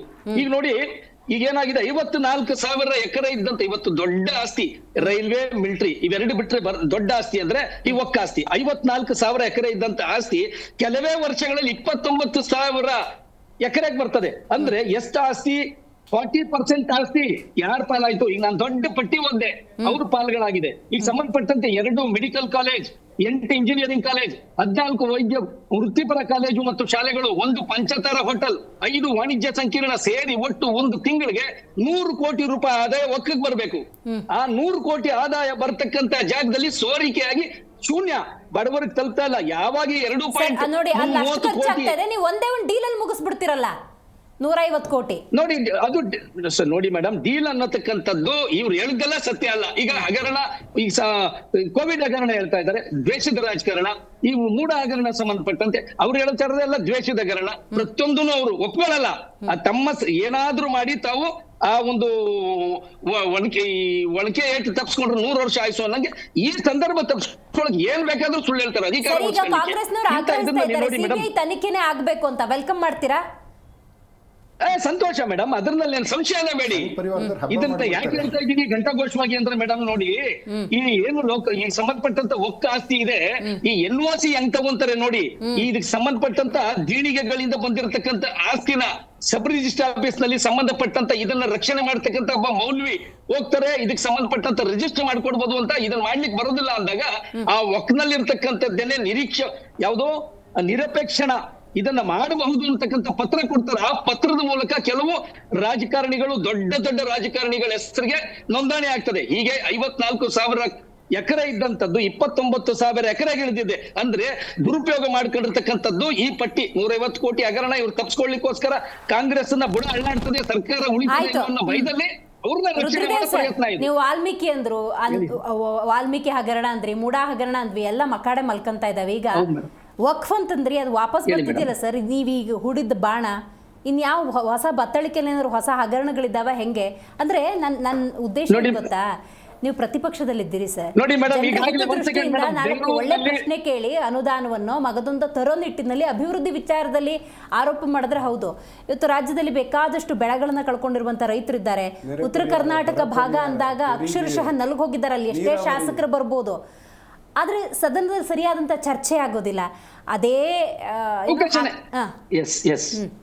ನೋಡಿ ಮೇಡಮ್, ಈಗ ಮತ್ತೊಂದು ಹಗರಣ ಅಂದ್ರೆ ಈಗಾಗಲೇ ಸುದ್ದಿ ಇತ್ತು. ಈಗ ಮೊನ್ನೆ ಸಂಬಂಧಪಟ್ಟ ನಮ್ಮ ನಾಯಕರು ಹೇಳಿದ್ದಾರೆ, ಯತ್ನಾಳ್ ಅವರು ಏನಂತ, 30,000 ಕೋಟಿಯ ಬೆಂಗಳೂರಿನ ತ್ಯಾಜ್ಯ ವಿಲೇ ಹಗರಣ, ಡಾಕ್ಯುಮೆಂಟ್ ಸಮೇತ ಕೊಡ್ತೀವಿ. ದೊಡ್ಡ ನೋಡಿ ಮೇಡಮ್, ನೀವ್ ಹೇಳಿದ್ರಿ ಬೆಳಗಾವಿ. ಓಕೆ ರುದ್ರದೇವರು ಸಂಪರ್ಕ ಸಾಧ್ಯ ಆಗ್ತಾ ಇಲ್ಲ ಸರ್. ನೀವು ನಾವು ತುಂಬ ಸಲ ಮಾತಾಡೋ ಸಂದರ್ಭದಲ್ಲಿ ಸುದೀರ್ಘವಾಗಿ 60 ವರ್ಷದ ಆಡಳಿತದಲ್ಲಿ ಕಾಂಗ್ರೆಸ್ ಅಂದಾಗ ಮುಸ್ಲಿಮರನ್ನು ಬಳಸ್ಕೊಂಡು ಬೆಳೀತು ಅಂತ ಹೇಳ್ತಿದ್ರಿ. ಈಗ BJP ಪರಿಸ್ಥಿತಿನೂ ಅದೇ, ನಿಮ್ಮನ್ನು ಬಳಸ್ಕೊಳ್ತಾ ಇದೆ, ಅವ್ರು ಬೆಳೀತಾ ಇದ್ದಾರೆ. ನೀವೇನಾದ್ರು ಧ್ವನಿ ಎತ್ತುತ್ತೀರಿ ಅಂದರೆ ಡೀಲ್ ಮಾಡ್ತಾರೆ. ನಾನು JDS ವಕ್ತಾರರಾಗಿ ಬದಿಗಿಟ್ಟು ಮುಸಲ್ಮಾನ್ ಸಮುದಾಯದ ಒಬ್ಬ ಸಾಮಾನ್ಯ ಪ್ರಜೆಯಾಗಿ ನೋಡೋದಾದರೆ ಎಲ್ಲ ಪಕ್ಷಗಳು ಸಮುದಾಯಗಳನ್ನು ಬಳಸ್ಕೊಳ್ತಾ ಇದ್ದಾವೆ. 100% ಮೇಡಮ್, ನೀವು ಹೇಳಿದ್ದು ಕರೆಕ್ಟು. ಆಗ್ತಾ ಇರೋದಿದೆ. ಆಫ್ಟರ್ 1947 ಇಲ್ಲಿವರೆಗೂ ಇದೇ ರಾಜಕೀಯ. ಅಂದರೆ ಯಾಕಂದರೆ ನೋಡಿ, one is falling another foot print. Congress ಅವರು 60 ವರ್ಷ ಏನು ಮಾಡ್ಕೊಂಡಿದ್ದಾರೋ, 10 ವರ್ಷ ಬೇರೆ ಪಕ್ಷ ಯಾರು ಬಂದಿದ್ದಾರೋ, ಆಮೇಲೆ 1-2 ವರ್ಷ ಯಾರು ಬಂದಿದ್ದಾರೋ, ಇಲ್ಲ 1 ವರ್ಷಕ್ಕೆ ಯಾರು ಬಂದಿದ್ದಾರೋ, ಎಲ್ಲರೂ following the same foot prints. ಅದರಲ್ಲಿ ಏನು ಚೇಂಜ್ ಇಲ್ಲ. ಯಾಕಂದರೆ ಇದರಲ್ಲಿ ಒಂದು ಮಾತಾಡ್ತಾರೆ ಹಿಂದಿಯಲ್ಲಿ, ಕೊಯ್ಲೆ ಕಿ ದಲಾಲಿ ಮೇ ಸಬ್ಕೆ ಹಾತ್ ಕಾಳೆ ಅಂತ. ರಾಜಕೀಯ ಹಿಂಗಾಗಿದೆ. ಅದೇ ನನಗೂ ಒಂದ್ಸಲ ಏನನ್ಸುತ್ತೆ ಅಂದರೆ, ನಾವು ಸ್ವಾತಂತ್ರ್ಯ ತಗೊಂಡಿದ್ದೇ ತಪ್ಪಾಯಿತು ಅನಿಸ್ತಾರೆ. ಯಾಕಂದರೆ ಈ ಒಂದು ಗಾದೆ ಇದೆ ನೋಡಿ, ದರೋಡೆಕೋರಿಂದ ಕಿತ್ತು ಕಳ್ಳರಿಗೆ ಕೊಟ್ವಿ ಅಂತ. ಹಂಗಾಗೋಗಿದೆ. ಬರೋನೆಲ್ಲ ಲೂಟಿ ಮಾಡೋಕ್ಕೆ ಬರ್ತಾನೆ. ಕರೆಕ್ಟ್. ಅದು 1 ರೂಪಾಯಿ, 100 ರೂಪಾಯಿ, ಕೋಟಿ, 10 ಕೋಟಿ ಅಲ್ಲ, 100 ಕೋಟಿ, 1000 ಕೋಟಿ. ಏನು ತಾನೇ ಮಾಡ್ತೀರಿ? ಲಾಸ್ಟ್ ಟೈಮು ಒಂದ್ಸಲ ನಾನು ಕೇಳಿದೆ, ಸತ್ತಾಗ ನಮ್ಗೆ ವೈಟ್ ಬಟ್ಟೆ ಹಾಕ್ತಾರಲ್ಲ, ಅದರಲ್ಲಿ ಜೋಬ್ ಇರಲ್ಲ. ಹೋಗುವಾಗ ಈ ಉಗ್ರಲ್ಲಿ ಇರೋ ಆ ಕಸನೂ ತಗೊಂಡು ಹೋಗಲ್ಲ ನಾವು. ಕರೆಕ್ಟ್. ಯಾರಿಗೋಸ್ಕರ ಇಷ್ಟೊಂದು ಏನೋ ಆಸೆ ಪ್ರತಿಯೊಬ್ಬರಿಗೆ ಇದೆ, ಇಲ್ಲ ಅಂತಿಲ್ಲ. ಹೌದು. ಅಲ್ಪ ಸ್ವಲ್ಪ ಮಾಡ್ಕೊಳ್ತಾರೆ, ಅದು ಬೇರೆ ವಿಷಯ. 1,000 ಕೋಟಿ, 5,000 ಕೋಟಿ, 10,000 ಕೋಟಿ, 15,000 ಕೋಟಿ ಇದ್ದಾವೆ. ಎಕ್ಸಾಂಪಲ್ ಹೇಳಿ ಅಂದರೆ ಇಲ್ಲೇ ಹೇಳ್ಬಿಡ್ತೀನಿ. ಎದಕ್ಕೋಸ್ಕರ, ಯಾರಿಗೋಸ್ಕರ? ಈ ದೇಶ ಹಂಗೆ ನೀವು ಲೂಟಿ ಮಾಡಂಗಿದ್ದಿದ್ರೆ ಅವ್ರೇನು ಕಡಿಮೆ ಮಾಡಿದ್ರ? ಬ್ರಿಟಿಷರ್ಸ್ ಏನಾದರೂ ಕಡಿಮೆ ಮಾಡಿದ್ರ? ಆಮೇಲೆ ಈ ಅಫ್ಘಾನಿಸು ಅವರೆಲ್ಲ ಮಾಡಿದ್ ಕಡಿಮೆ ಮಾಡಿದ್ರ? ಅದಕ್ಕೋಸ್ಕರ ಅವರಿಂದ ಕಿತ್ಕೊಂಡು ನೀವು ಮಾಡ್ತಾ ಇರೋದು. ಜನರಿಗೋಸ್ಕರ ಏನಾದರೂ ಒಂದು ಒಳ್ಳೇದು ಮಾಡೋಣ. ಇದು ಬಹುಶಃ 1947 52 ಈ 5 ವರ್ಷ ಏನಿತ್ತು, ಈ ಸ್ವಾತಂತ್ರ್ಯಕ್ಕೋಸ್ಕರ ಹೋರಾಟ ಮಾಡಿ ಲಾಲ್ ಬಹದ್ದೂರ್ ಶಾಸ್ತ್ರಿ ಅವ್ರು ಇವ್ರು ಇದ್ರಲ್ಲ, ಇವ್ರ ಜೊತೆಯಲ್ಲೇ ಮುಗಿದೋಯ್ತು. ಆಫ್ಟರ್ ಇಂದಿರಾ ಗಾಂಧಿ, ರಾಜೀವ್ ಗಾಂಧಿ, ಈ ಪಟ್ಟಣೆ ಚೇಂಜ್ ಆಗೋಯ್ತು. ಅಂದರೆ ಸತ್ಯ ಎಲ್ಲೋ ದೂರ ಉಳ್ಕೊಂಡ್ಬಿಡ್ತು. ಅವರು ಪ್ರಧಾನಿ ಆಗಿದ್ದಲ್ಲ, ಮೋದಿ ಹೆಸರು ಇರ್ರಿ ಒಂದು ನಿಮಿಷ ರೀ. ಮೋದಿ ಅವ್ರದ್ದು ಹೇಳ್ರಿ. ವಾಜಪೇಯಿ, ಪಕ್ಷ ವಹಿಸ್ಕೊಂಡು ಮಾತಾಡ್ತಾ ಇದ್ದೀನ? ನರಸಿಂಹರಾವ್, ನಾನು ಏನಾದ್ರು ಪಕ್ಷ ವಹಿಸ್ಕೊಂಡು ಮಾತಾಡ್ತಾ ಇದ್ದೀನ? ಓವರ್ ಆಲ್ ಹೇಳ್ತಾ ಇರೋದು. ಇವಾಗ ಮುಸಲ್ಮಾನ್ ಸಮುದಾಯದ ಒಬ್ಬ ಸಾಮಾನ್ಯ ಪ್ರಜೆ ಅದೇ. ಇವಾಗ ಪ್ರತಿಯೊಬ್ರು ಹಿಂಗೆ STಗಾಗ್ಲಿ, ಮುಸ್ಲಿಮ್ಸ್ಗಾಗ್ಲಿ, ಕ್ರಿಶ್ಚಿಯನ್ಸ್ಗಾಗ್ಲಿ ಪ್ರತಿಯೊಬ್ಬರು ಉಪಯೋಗಿಸ್ಕೊಳ್ತಾರೆ. ಇವ್ರ ಅಪ್ಲಿಫ್ಟ್ಮೆಂಟ್ ಯಾವುದೇ ಕಾರಣಕ್ಕೂ ಇಲ್ಲ. ಯಾರ್ಯಾರು ಎಲ್ಲೆಲ್ಲಿ ಇದಾರೋ ಅಲ್ಲಲ್ಲೇ ಇದ್ದಾರೆ. ಶ್ರೀಮಂತರು ಶ್ರೀಮಂತರಾಗ್ತಾ ಇದ್ದಾರೆ, ಬಡವರು ಆಗ್ತಾ ಇದ್ದಾರೆ. ಎಜುಕೇಶನ್ ಇಲ್ವೇ ಇಲ್ಲ, ಎಜುಕೇಶನ್ ಇಲ್ಲ, ಅವ್ರಿಗೆ ಒಂದು ಉದ್ಯೋಗ ಸೃಷ್ಟಿ ಮಾಡೋದು ಎಲ್ಲಿ ಏನಿಲ್ಲ. ಬಳಸ್ಕೊಂಡು ವೋಟ್ ಬ್ಯಾಂಕ್ ಮಾತ್ರ ಬಳಸ್ಕೊಳ್ತಾರೆ. ಕರೆಕ್ಟ್. ಆ ಟೈಮಿಗೆ ಮಾತ್ರ ಬರ್ತಾರೆ. 150 ಕೋಟಿ ಹಗರಣದ ಸತ್ಯ ಗೊತ್ತಾಗಬೇಕು ಅಂದ್ರೆ ಏನು ಮಾಡಬೇಕು ಮೇಡಮ್? ಸತ್ಯ ಗೊತ್ತಾಗಬೇಕಾದ್ರೆ CBI ಕೊಟ್ಬಿಡ್ಬೇಕು. ಅವರು ಅದೇನು ಮಾಡ್ತಾರೋ ಮಾಡ್ಕೊಳ್ಳಿ. ಅಲ್ಲಿ ಇವಾಗ CBI ED ಮೇಲೆ ಕೂಡ ನಂಬಿಕೆ ಹೋಗ್ಬಿಟ್ಟಿದೆ ಜನರಿಗೆ. ಹೌದು, ನಾವು ನೋಡ್ತಾ ಇದ್ದೀವಿ. ಇವಾಗ ರೆಡ್ಡಿ ಕೇಸ್ ತಗೊಳ್ಳಿ, ಅದ್ರ ಕೇಸ್ ತಗೊಳ್ಳಿ, ಇವಾಗ ಯಾರು ಸೋಮಣ್ಣನ್ ಕೇಸ್ ತಗೊಳ್ಳಿ, ಯಡಿಯೂರಪ್ಪ ಕೇಸ್ ತಗೊಳ್ಳಿ, ಇಲ್ಲ ದೊಡ್ಡವರು ದೇಶದಲ್ಲಿ ಅಜಿತ್ ಪವಾರ್ ತಗೊಳ್ಳಿ, ಎಲ್ಲ ಕ್ಲೀನ್ ಚಿಟ್. ನಾಯ್ಡು ತಗೊಳ್ಳಿ ಕ್ಲೀನ್ ಚಿಟ್. ಇದು 150 ಕೋಟಿ ತಗೊಂಡು ಏನು ಇಲ್ಲದೆ ಅಲ್ಲಿ ಏನು ಬರೀ ವಾಯ್ಸಲ್ಲಿ ಇದು ಮಾಡ್ತಾರ. ತಗೊಂಡೋಗ್ಬಿಟ್ಟು ಜೈಲಲ್ಲಿ ಸಿಸೋಡಿಯಾ ಕೇಜ್ರಿವಾಲ್ನ ಹಾಕೊಂಡ್ರಲ್ಲ, ಆ ಥರ ಹಾಕೊಂಡ್ಬಿಟ್ಟು ಪನಿಷ್ಮೆಂಟ್ ಕೊಡ್ಬೋದು ಅಷ್ಟೇ. ಇವ್ರು ಏನು ಮಾಡೋಕ್ಕಾಗಲ್ಲ. ದೇಶದಲ್ಲಿ ಉದ್ಧಾರ ಆಗಬೇಕಾದ್ರೆ UAE ಹೆಂಗಿದೆ, ರಾಜರ ದರ್ಬಾರ್ ಇದೆ. ರಾಜರ ದರ್ಬಾರಿಂದ ಖಡಾಖಂಡಿತವಾಗಿ ಕಾನೂನು ಕಠಿಣವಾಗಿದೆ. ಅದು ಬರಲ್ಲ ಇಲ್ಲಿ. ಯಾಕಂದ್ರೆ ಇದು ಪ್ರಜಾಪ್ರಭುತ್ವ ಅಂತ ಅಂದ್ಬಿಟ್ಟು ಮಿಸ್ಯೂಸ್ ಮಾಡ್ಕೊಳ್ತಾ ಇದ್ದಾರೆ ರಾಜಕೀಯ ವ್ಯಕ್ತಿಗಳು. ಅದೇ ಇವತ್ತು ಪ್ರೈಮ್ ಮಿನಿಸ್ಟರ್ ಒಂದು ಮಾತು ವರ್ಕ್ ಬೋರ್ಡ್ ಬಗ್ಗೆ ಮಾತಾಡ್ತಾ ಇಲ್ಲ. ಬರೀ ಇಲ್ಲೊಂದೇ ಅಲ್ಲ, ಒಂದು ಕಾನೂನು ತರಬೇಕು ಅಂತ ಯಾರಿಗೂ ಇಚ್ಛೆ ಇಲ್ಲ. ಯಾಕಂದ್ರೆ ಎಲ್ಲ ದೊಡ್ಡವರು ಶಾಮೀಲಾಗಿದ್ದಾರೆ. ಅವರು ಬಡ ಜನರಿಗೆ, ಸಮುದಾಯಗಳಿಗೆ ಅವರು ಅನ್ಯಾಯ ಮಾಡ್ತಾ ಇದ್ದಾರೆ. ಏನಿದೆ ಅದು ಅವ್ರಿಗೆ ಮಾಡಕ್ಕೆ ಯಾರು ಕಾನೂನು ತರಕ್ಕೆ ಇಲ್ಲ. ದೇಶವನ್ನ ಉದ್ಧಾರ ಮಾಡುವುದರಲ್ಲಿ ಖಂಡಿತ ಯಾರಿಗೂ ಇದಿಲ್ಲ. ನನಗೆ ಈಗಲೂ ಕುತೂಹಲ ಏನಾಯ್ತು ಅಂದ್ರೆ, ನೀವು CBI ಕೊಡಬೇಕು ಅಂತ ಹೇಳ್ತೀರ. CBI ಕೊಟ್ಟರು ಅಂತಾನೆ ಇಟ್ಕೊಳ್ಳಿ, ಕ್ಲೀನ್ ಚಿಟ್ ತಗೊಂಡ್ಬಂದ್ಬಿಟ್ರೆ ಅಲ್ಲಿ ನೋಡಿ, ಅವರು ಅನ್ವರ್ ಅವ್ರು ಹೇಳಿದ್ರು RSS ಅವರ ಹೇಳಿಕೆಯ ಮೇರೆಗೆ RSS ಅವರ ಹೇಳಿಕೆಯನ್ನು ಮಾಡ್ತಾ ಇದ್ರು ಅಂತ. ಇವತ್ತು ವಿಜಯೇಂದ್ರರವರ ಚಿತಾವಣೆ ಯಾವ ಮಟ್ಟಕ್ಕೆ ನಡೀತಾ ಇದೆ ಅಂದ್ರೆ, ಯತ್ನಾಳ್ ಅವರು ಇವತ್ತು ಗಪ್ಚುಪ್ಪು ಇಷ್ಟು ದಿನ ಹಾರಾಡ್ತಿದ್ರು. ಒಂದು ತಂಡ ವಿಜಯೇಂದ್ರರವ್ರನ್ನು ಎಣಿಯೋದಕ್ಕೆ ಸಂಚಾಕಿ ಕೂತಿದೆ. ಅಲ್ಲ, ನೀವೇ ಕ್ಲೀನ್ ಚಿಟ್ ಕೊಡಕ್ಕೆ ಅವಕಾಶ ಮಾಡ್ಕೊಟ್ಟಂಗೆ ಆಗ್ಬಿಟ್ರೆ ಅಂತ. ಅಲ್ಲ, ನೀವೊಂದು SIT ಮಾಡಿ, ಅಲ್ಲಿ ತನಿಖೆ ಆಗಲಿ, ಲೋಕಾಯುಕ್ತಕ್ಕೆ ದೂರು ಕೊಡಿ, ಸತ್ಯ ಹೊರಗಡೆ ಬರ್ಬೇಕಲ್ಲ. ಕಣ್ಮುಚ್ಚಿ ಕೂರ್ಲಿಲ್ಲ, ಈ ರೀತಿ ಹರಕೆ ಹೇಳಿಕೆಗಳನ್ನು ಕೊಡ್ಲಿಲ್ಲ. ದೇಸಾಯಿ ಆಯೋಗ ಇರ್ಬೋದು, SIT ಆಗಿರ್ಬೋದು, ಅಥವಾ ಇವತ್ತು ಲೋಕಾಯುಕ್ತಕ್ಕೆ ಹೋಗಿರೋದಿರ್ಬೋದು. ಎಸ್ ನಾವು ಇವತ್ತು ರಾಜ್ಯದ ಮುಂದೆ ಮಾತಾಡುವಂತ ಶಕ್ತಿ ಹೊಂದ್ಕೊಂಡಿದೀವಿ. ಇವತ್ತು ವಿಜೇಂದ್ರರ ವಿಚಾರದಲ್ಲಿ ಆ ಮೌನವ್ಯಾಕೆ ಯತ್ನಾಳ್ ಅವರೇ, ಆ ಮೌನವ್ಯಾಕೆ ಅಶೋಕ್ ಅವರೇ, ಆ ಮೌನವ್ಯಾಕೆ ಬೆಲ್ಲದ್ದವ್ರೆ. ಈ ಮೌನಗಳ ಹಿಂದೆನೂ ಒಂದು ಕತೆ ಇದೆ. ಹೆಂಗಾದ್ರೂ ಮಾಡಿ ಯಡಿಯೂರಪ್ಪನವರ ಕುಟುಂಬವನ್ನು ಅಣಿಬೇಕು ಅಂತ ನಾವು ಒತ್ತಾಯ ಮಾಡೋದು ಬೇಡ. ಅವರೇ ಸಂಘ ಪರಿವಾರದ ಕಡೆಯಿಂದ ಸಪೋರ್ಟ್ ತಗೊಂಡು ಹೆಂಗಾದ್ರೂ CBI ಕುಣಿಕೆಗೆ ಅವರೇ ಹಾಕುವಂತ ಕೆಲಸ ಮಾಡ್ತಾರೆ madam. Puranik sir, last reaction. CBI ತನಿಖೆಗೆ ಕೊಡ್ತಾರ ಸರ್? ಸುಮೋಟೋ ಕೇಸ್ ದಾಖಲಿಸ್ಕೊಂಡು ಏನಾದ್ರು CBI ಎಂಟ್ರಿ ಕೊಡುತ್ತಾ? ವಿಜೇಂದ್ರ ತನಿಖೆಗೆ ಒಳಪಡ್ತಾರಾ? ಅಂತ ಇಚ್ಛಾಶಕ್ತಿಯನ್ನ ನಾವು ನಮ್ಮ ರಾಜ್ಯ ಸರ್ಕಾರ ಬಹುಶಃ ಅದಕ್ಕೊಂದು ನಿರ್ಣಯವನ್ನು ಅಸೆಂಬ್ಲಿಯಲ್ಲಿ ಒಂದು ನಿರ್ಣಯ ಪಾಸ್ ಮಾಡಿ CBI ವಹಿಸ್ತೇವೆ ಅಂತಕ್ಕಂಥದ್ದನ್ನು ಮಾಡಿದ್ರೆ ಬಹುಶಃ ಕೇಂದ್ರ CBI ಸರ್ಕಾರ. ಅಲ್ಲ, ಕಾಂಗ್ರೆಸ್ CBI ಕೊಟ್ರೆ ವಿಜೇಂದ್ರ ಅವ್ರಿಗೆ ಕ್ಲೀನ್ ಚಿಟ್ ಕೊಟ್ಟಂಗಾಗಲ್ವಾ ಸರ್? CBI ಅವರೇ ಕ್ಲೀನ್ ಚಿಟ್ ಕೊಡಿಸ್ದಂಗಾಗಲ್ವಾ? ಯಾಕಂದ್ರೆ CBI ಮೇಲೆ ಕಾಂಗ್ರೆಸ್ ನಂಬಿಕೆ ಇಲ್ಲ. ಅಲ್ಲ SIT ಮಾಡಿದ್ರೆ ಕಾಂಗ್ರೆಸ್ ಮೇಲೆ ನಂಬಿಕೆ ಇಲ್ಲ ಅಂತ ಆಗುತ್ತಲ್ಲ. ಅದರಿಂದ CBI ಅಂತಕ್ಕಂಥದ್ದು ಜೊತೆಗೆ ಒಬ್ಬ ಜುಡಿಷಿಯಲ್ ಎನ್ಕ್ವೈರಿ. ಹಂಗಾದ್ರೆ ವಾಲ್ಮೀಕಿ ಮೂಡಾನು CBIಗೆ ಹೋಗೋದನ್ನ ವಿರೋಧಿಸಬಾರ್ದು ಕಾಂಗ್ರೆಸ್ನವರು. ಹೌದು, ಎಲ್ಲವನ್ನೂ ಕೊಡ್ಲಿ. ಕರ್ನಾಟಕದ ಜನತೆಗೆ ಈ ರೀತಿಯ ಹಗರಣಗಳಿಂದಾಗಿ ತುಂಬಾ ಮನಸ್ಸಿಗೆ ನೋವಾದ ಜೊತೆಗೆ ಯಾರನ್ನೂ ನಂಬಲಾರದ ಸ್ಥಿತಿಯಲ್ಲಿ ಇದೀವಿ. ಅದರಿಂದ ದಯಮಾಡಿ ಈ ಎಲ್ಲ ಹಗರಣಗಳ ಬಗ್ಗೆ ತನಿಖೆಯನ್ನು ಮಾಡಿ ಮುಕ್ತವಾಗಿ ಜನರಿಗೆ ಏನ್ ಸತ್ಯ ಇದೆ ಅದನ್ನ ಹೇಳಿ, ಯಾರಿಗೆ ಪನಿಷ್ ಮಾಡಬೇಕು ಪನಿಷ್. ರೈಟ್. ಸೈಯದ್ ತಹಸೀನ್ ಅವರು, ಶಿವಾನಂದ್ ಅವರು, ದರ್ಶನ್ ಅವರು, ರುದ್ರದೇವ್ ಅವರು, ಚಂಬಿ ಪುರಾಣಿಕ್ಸ್ ಕಾರ್ಯಕ್ರಮದಲ್ಲಿ ಭಾಗಿಯಾಗಿದ್ದಕ್ಕಾಗಿ ಧನ್ಯವಾದಗಳು. ಇವತ್ತಿನ ವಿಚಾರ ಒಂದಲ್ಲ ಎರಡಲ್ಲ, 150 ಕೋಟಿ ರೂಪಾಯಿ ಹಗರಣ. ನೋಡಿ, 150 ಕೋಟಿ ರೂಪಾಯಿ ಅನ್ನುವಂತಹ ಡೀಲ್ ಅದನ್ನು ಕುದುರಿಸೋಕೆ ಹೋಗಿದ್ದಾರೆ ಅನ್ನೋದಾದರೆ ಇನ್ನು ಎಷ್ಟರ ಹಗರಣ ಆಗಿರಬೇಡ. ಒಂದಂತೂ ಜನ ಇವತ್ತು ಅರ್ಥ ಮಾಡ್ಕೋಬೇಕು, ನೀವು ಆರಿಸಿದಂಥ ಜನಪ್ರತಿನಿಧಿಗಳು, ನಿಮ್ಮ ನಾಯಕರು ಎಷ್ಟೆಲ್ಲ ಹಣ ಮಾಡ್ಕೊಳ್ತಿದ್ದಾರೆ, ಅವರನ್ನವರು ಎಷ್ಟು ಉದ್ಧಾರವನ್ನು ಮಾಡ್ಕೊಳ್ತಿದ್ದಾರೆ ಮತ್ತು ನಿಮ್ಮನ್ನೆಲ್ಲಿಟ್ಟಿದ್ದಾರೆ ಅಂತ ಹೇಳಿ ಇದನ್ನು ಅರ್ಥ ಮಾಡಿಕೊಂಡು ಕಡೆ ಪಕ್ಷ ಮುಂದಿನ ಎಲೆಕ್ಷನ್ನಲ್ಲಿ ಸರಿಯಾದಂಥ ಆಯ್ಕೆಗಳನ್ನು ಮಾಡಿ ನಿಮ್ಮ ನಾಯಕರು ಯಾವ ರೀತಿ ಅಭಿವೃದ್ಧಿ ಅವ್ರ ಪಾಡಿಗೆ ಅವ್ರು ಮಾಡ್ಕೊಂಡು ಹೋಗ್ತಿದ್ದಾರೆ, ನಿಮ್ಮನ್ನೆಲ್ಲಿ ಪ್ರಪಾತಕ್ಕೆ ತಳ್ತಿದ್ದಾರೆ ಅನ್ನುವಂಥ ಅರಿವಿತ್ತು ಅನ್ನೋದಾದರೆ ಪ್ರಜ್ಞೆಯಿಂದ ನಾವು ಕೂಡ ನಡ್ಕೊಳ್ಬೇಕು, ಪ್ರಶ್ನೆ ಮಾಡುವಂಥ ಮನೋಭಾವ ಅನ್ನೋದು ಬರಬೇಕು ಅಂತ ಹೇಳ್ತಾ ಇವತ್ತಿನ ಕಾರ್ಯಕ್ರಮವನ್ನು ಮುಗಿಸೋಣ. ನೋಡ್ತಾ ಇರಿ ಜೀ ಕನ್ನಡ ನ್ಯೂಸ್, ಸತ್ಯವೇ ಸುದ್ದಿಯ ಜೀವಾಳ.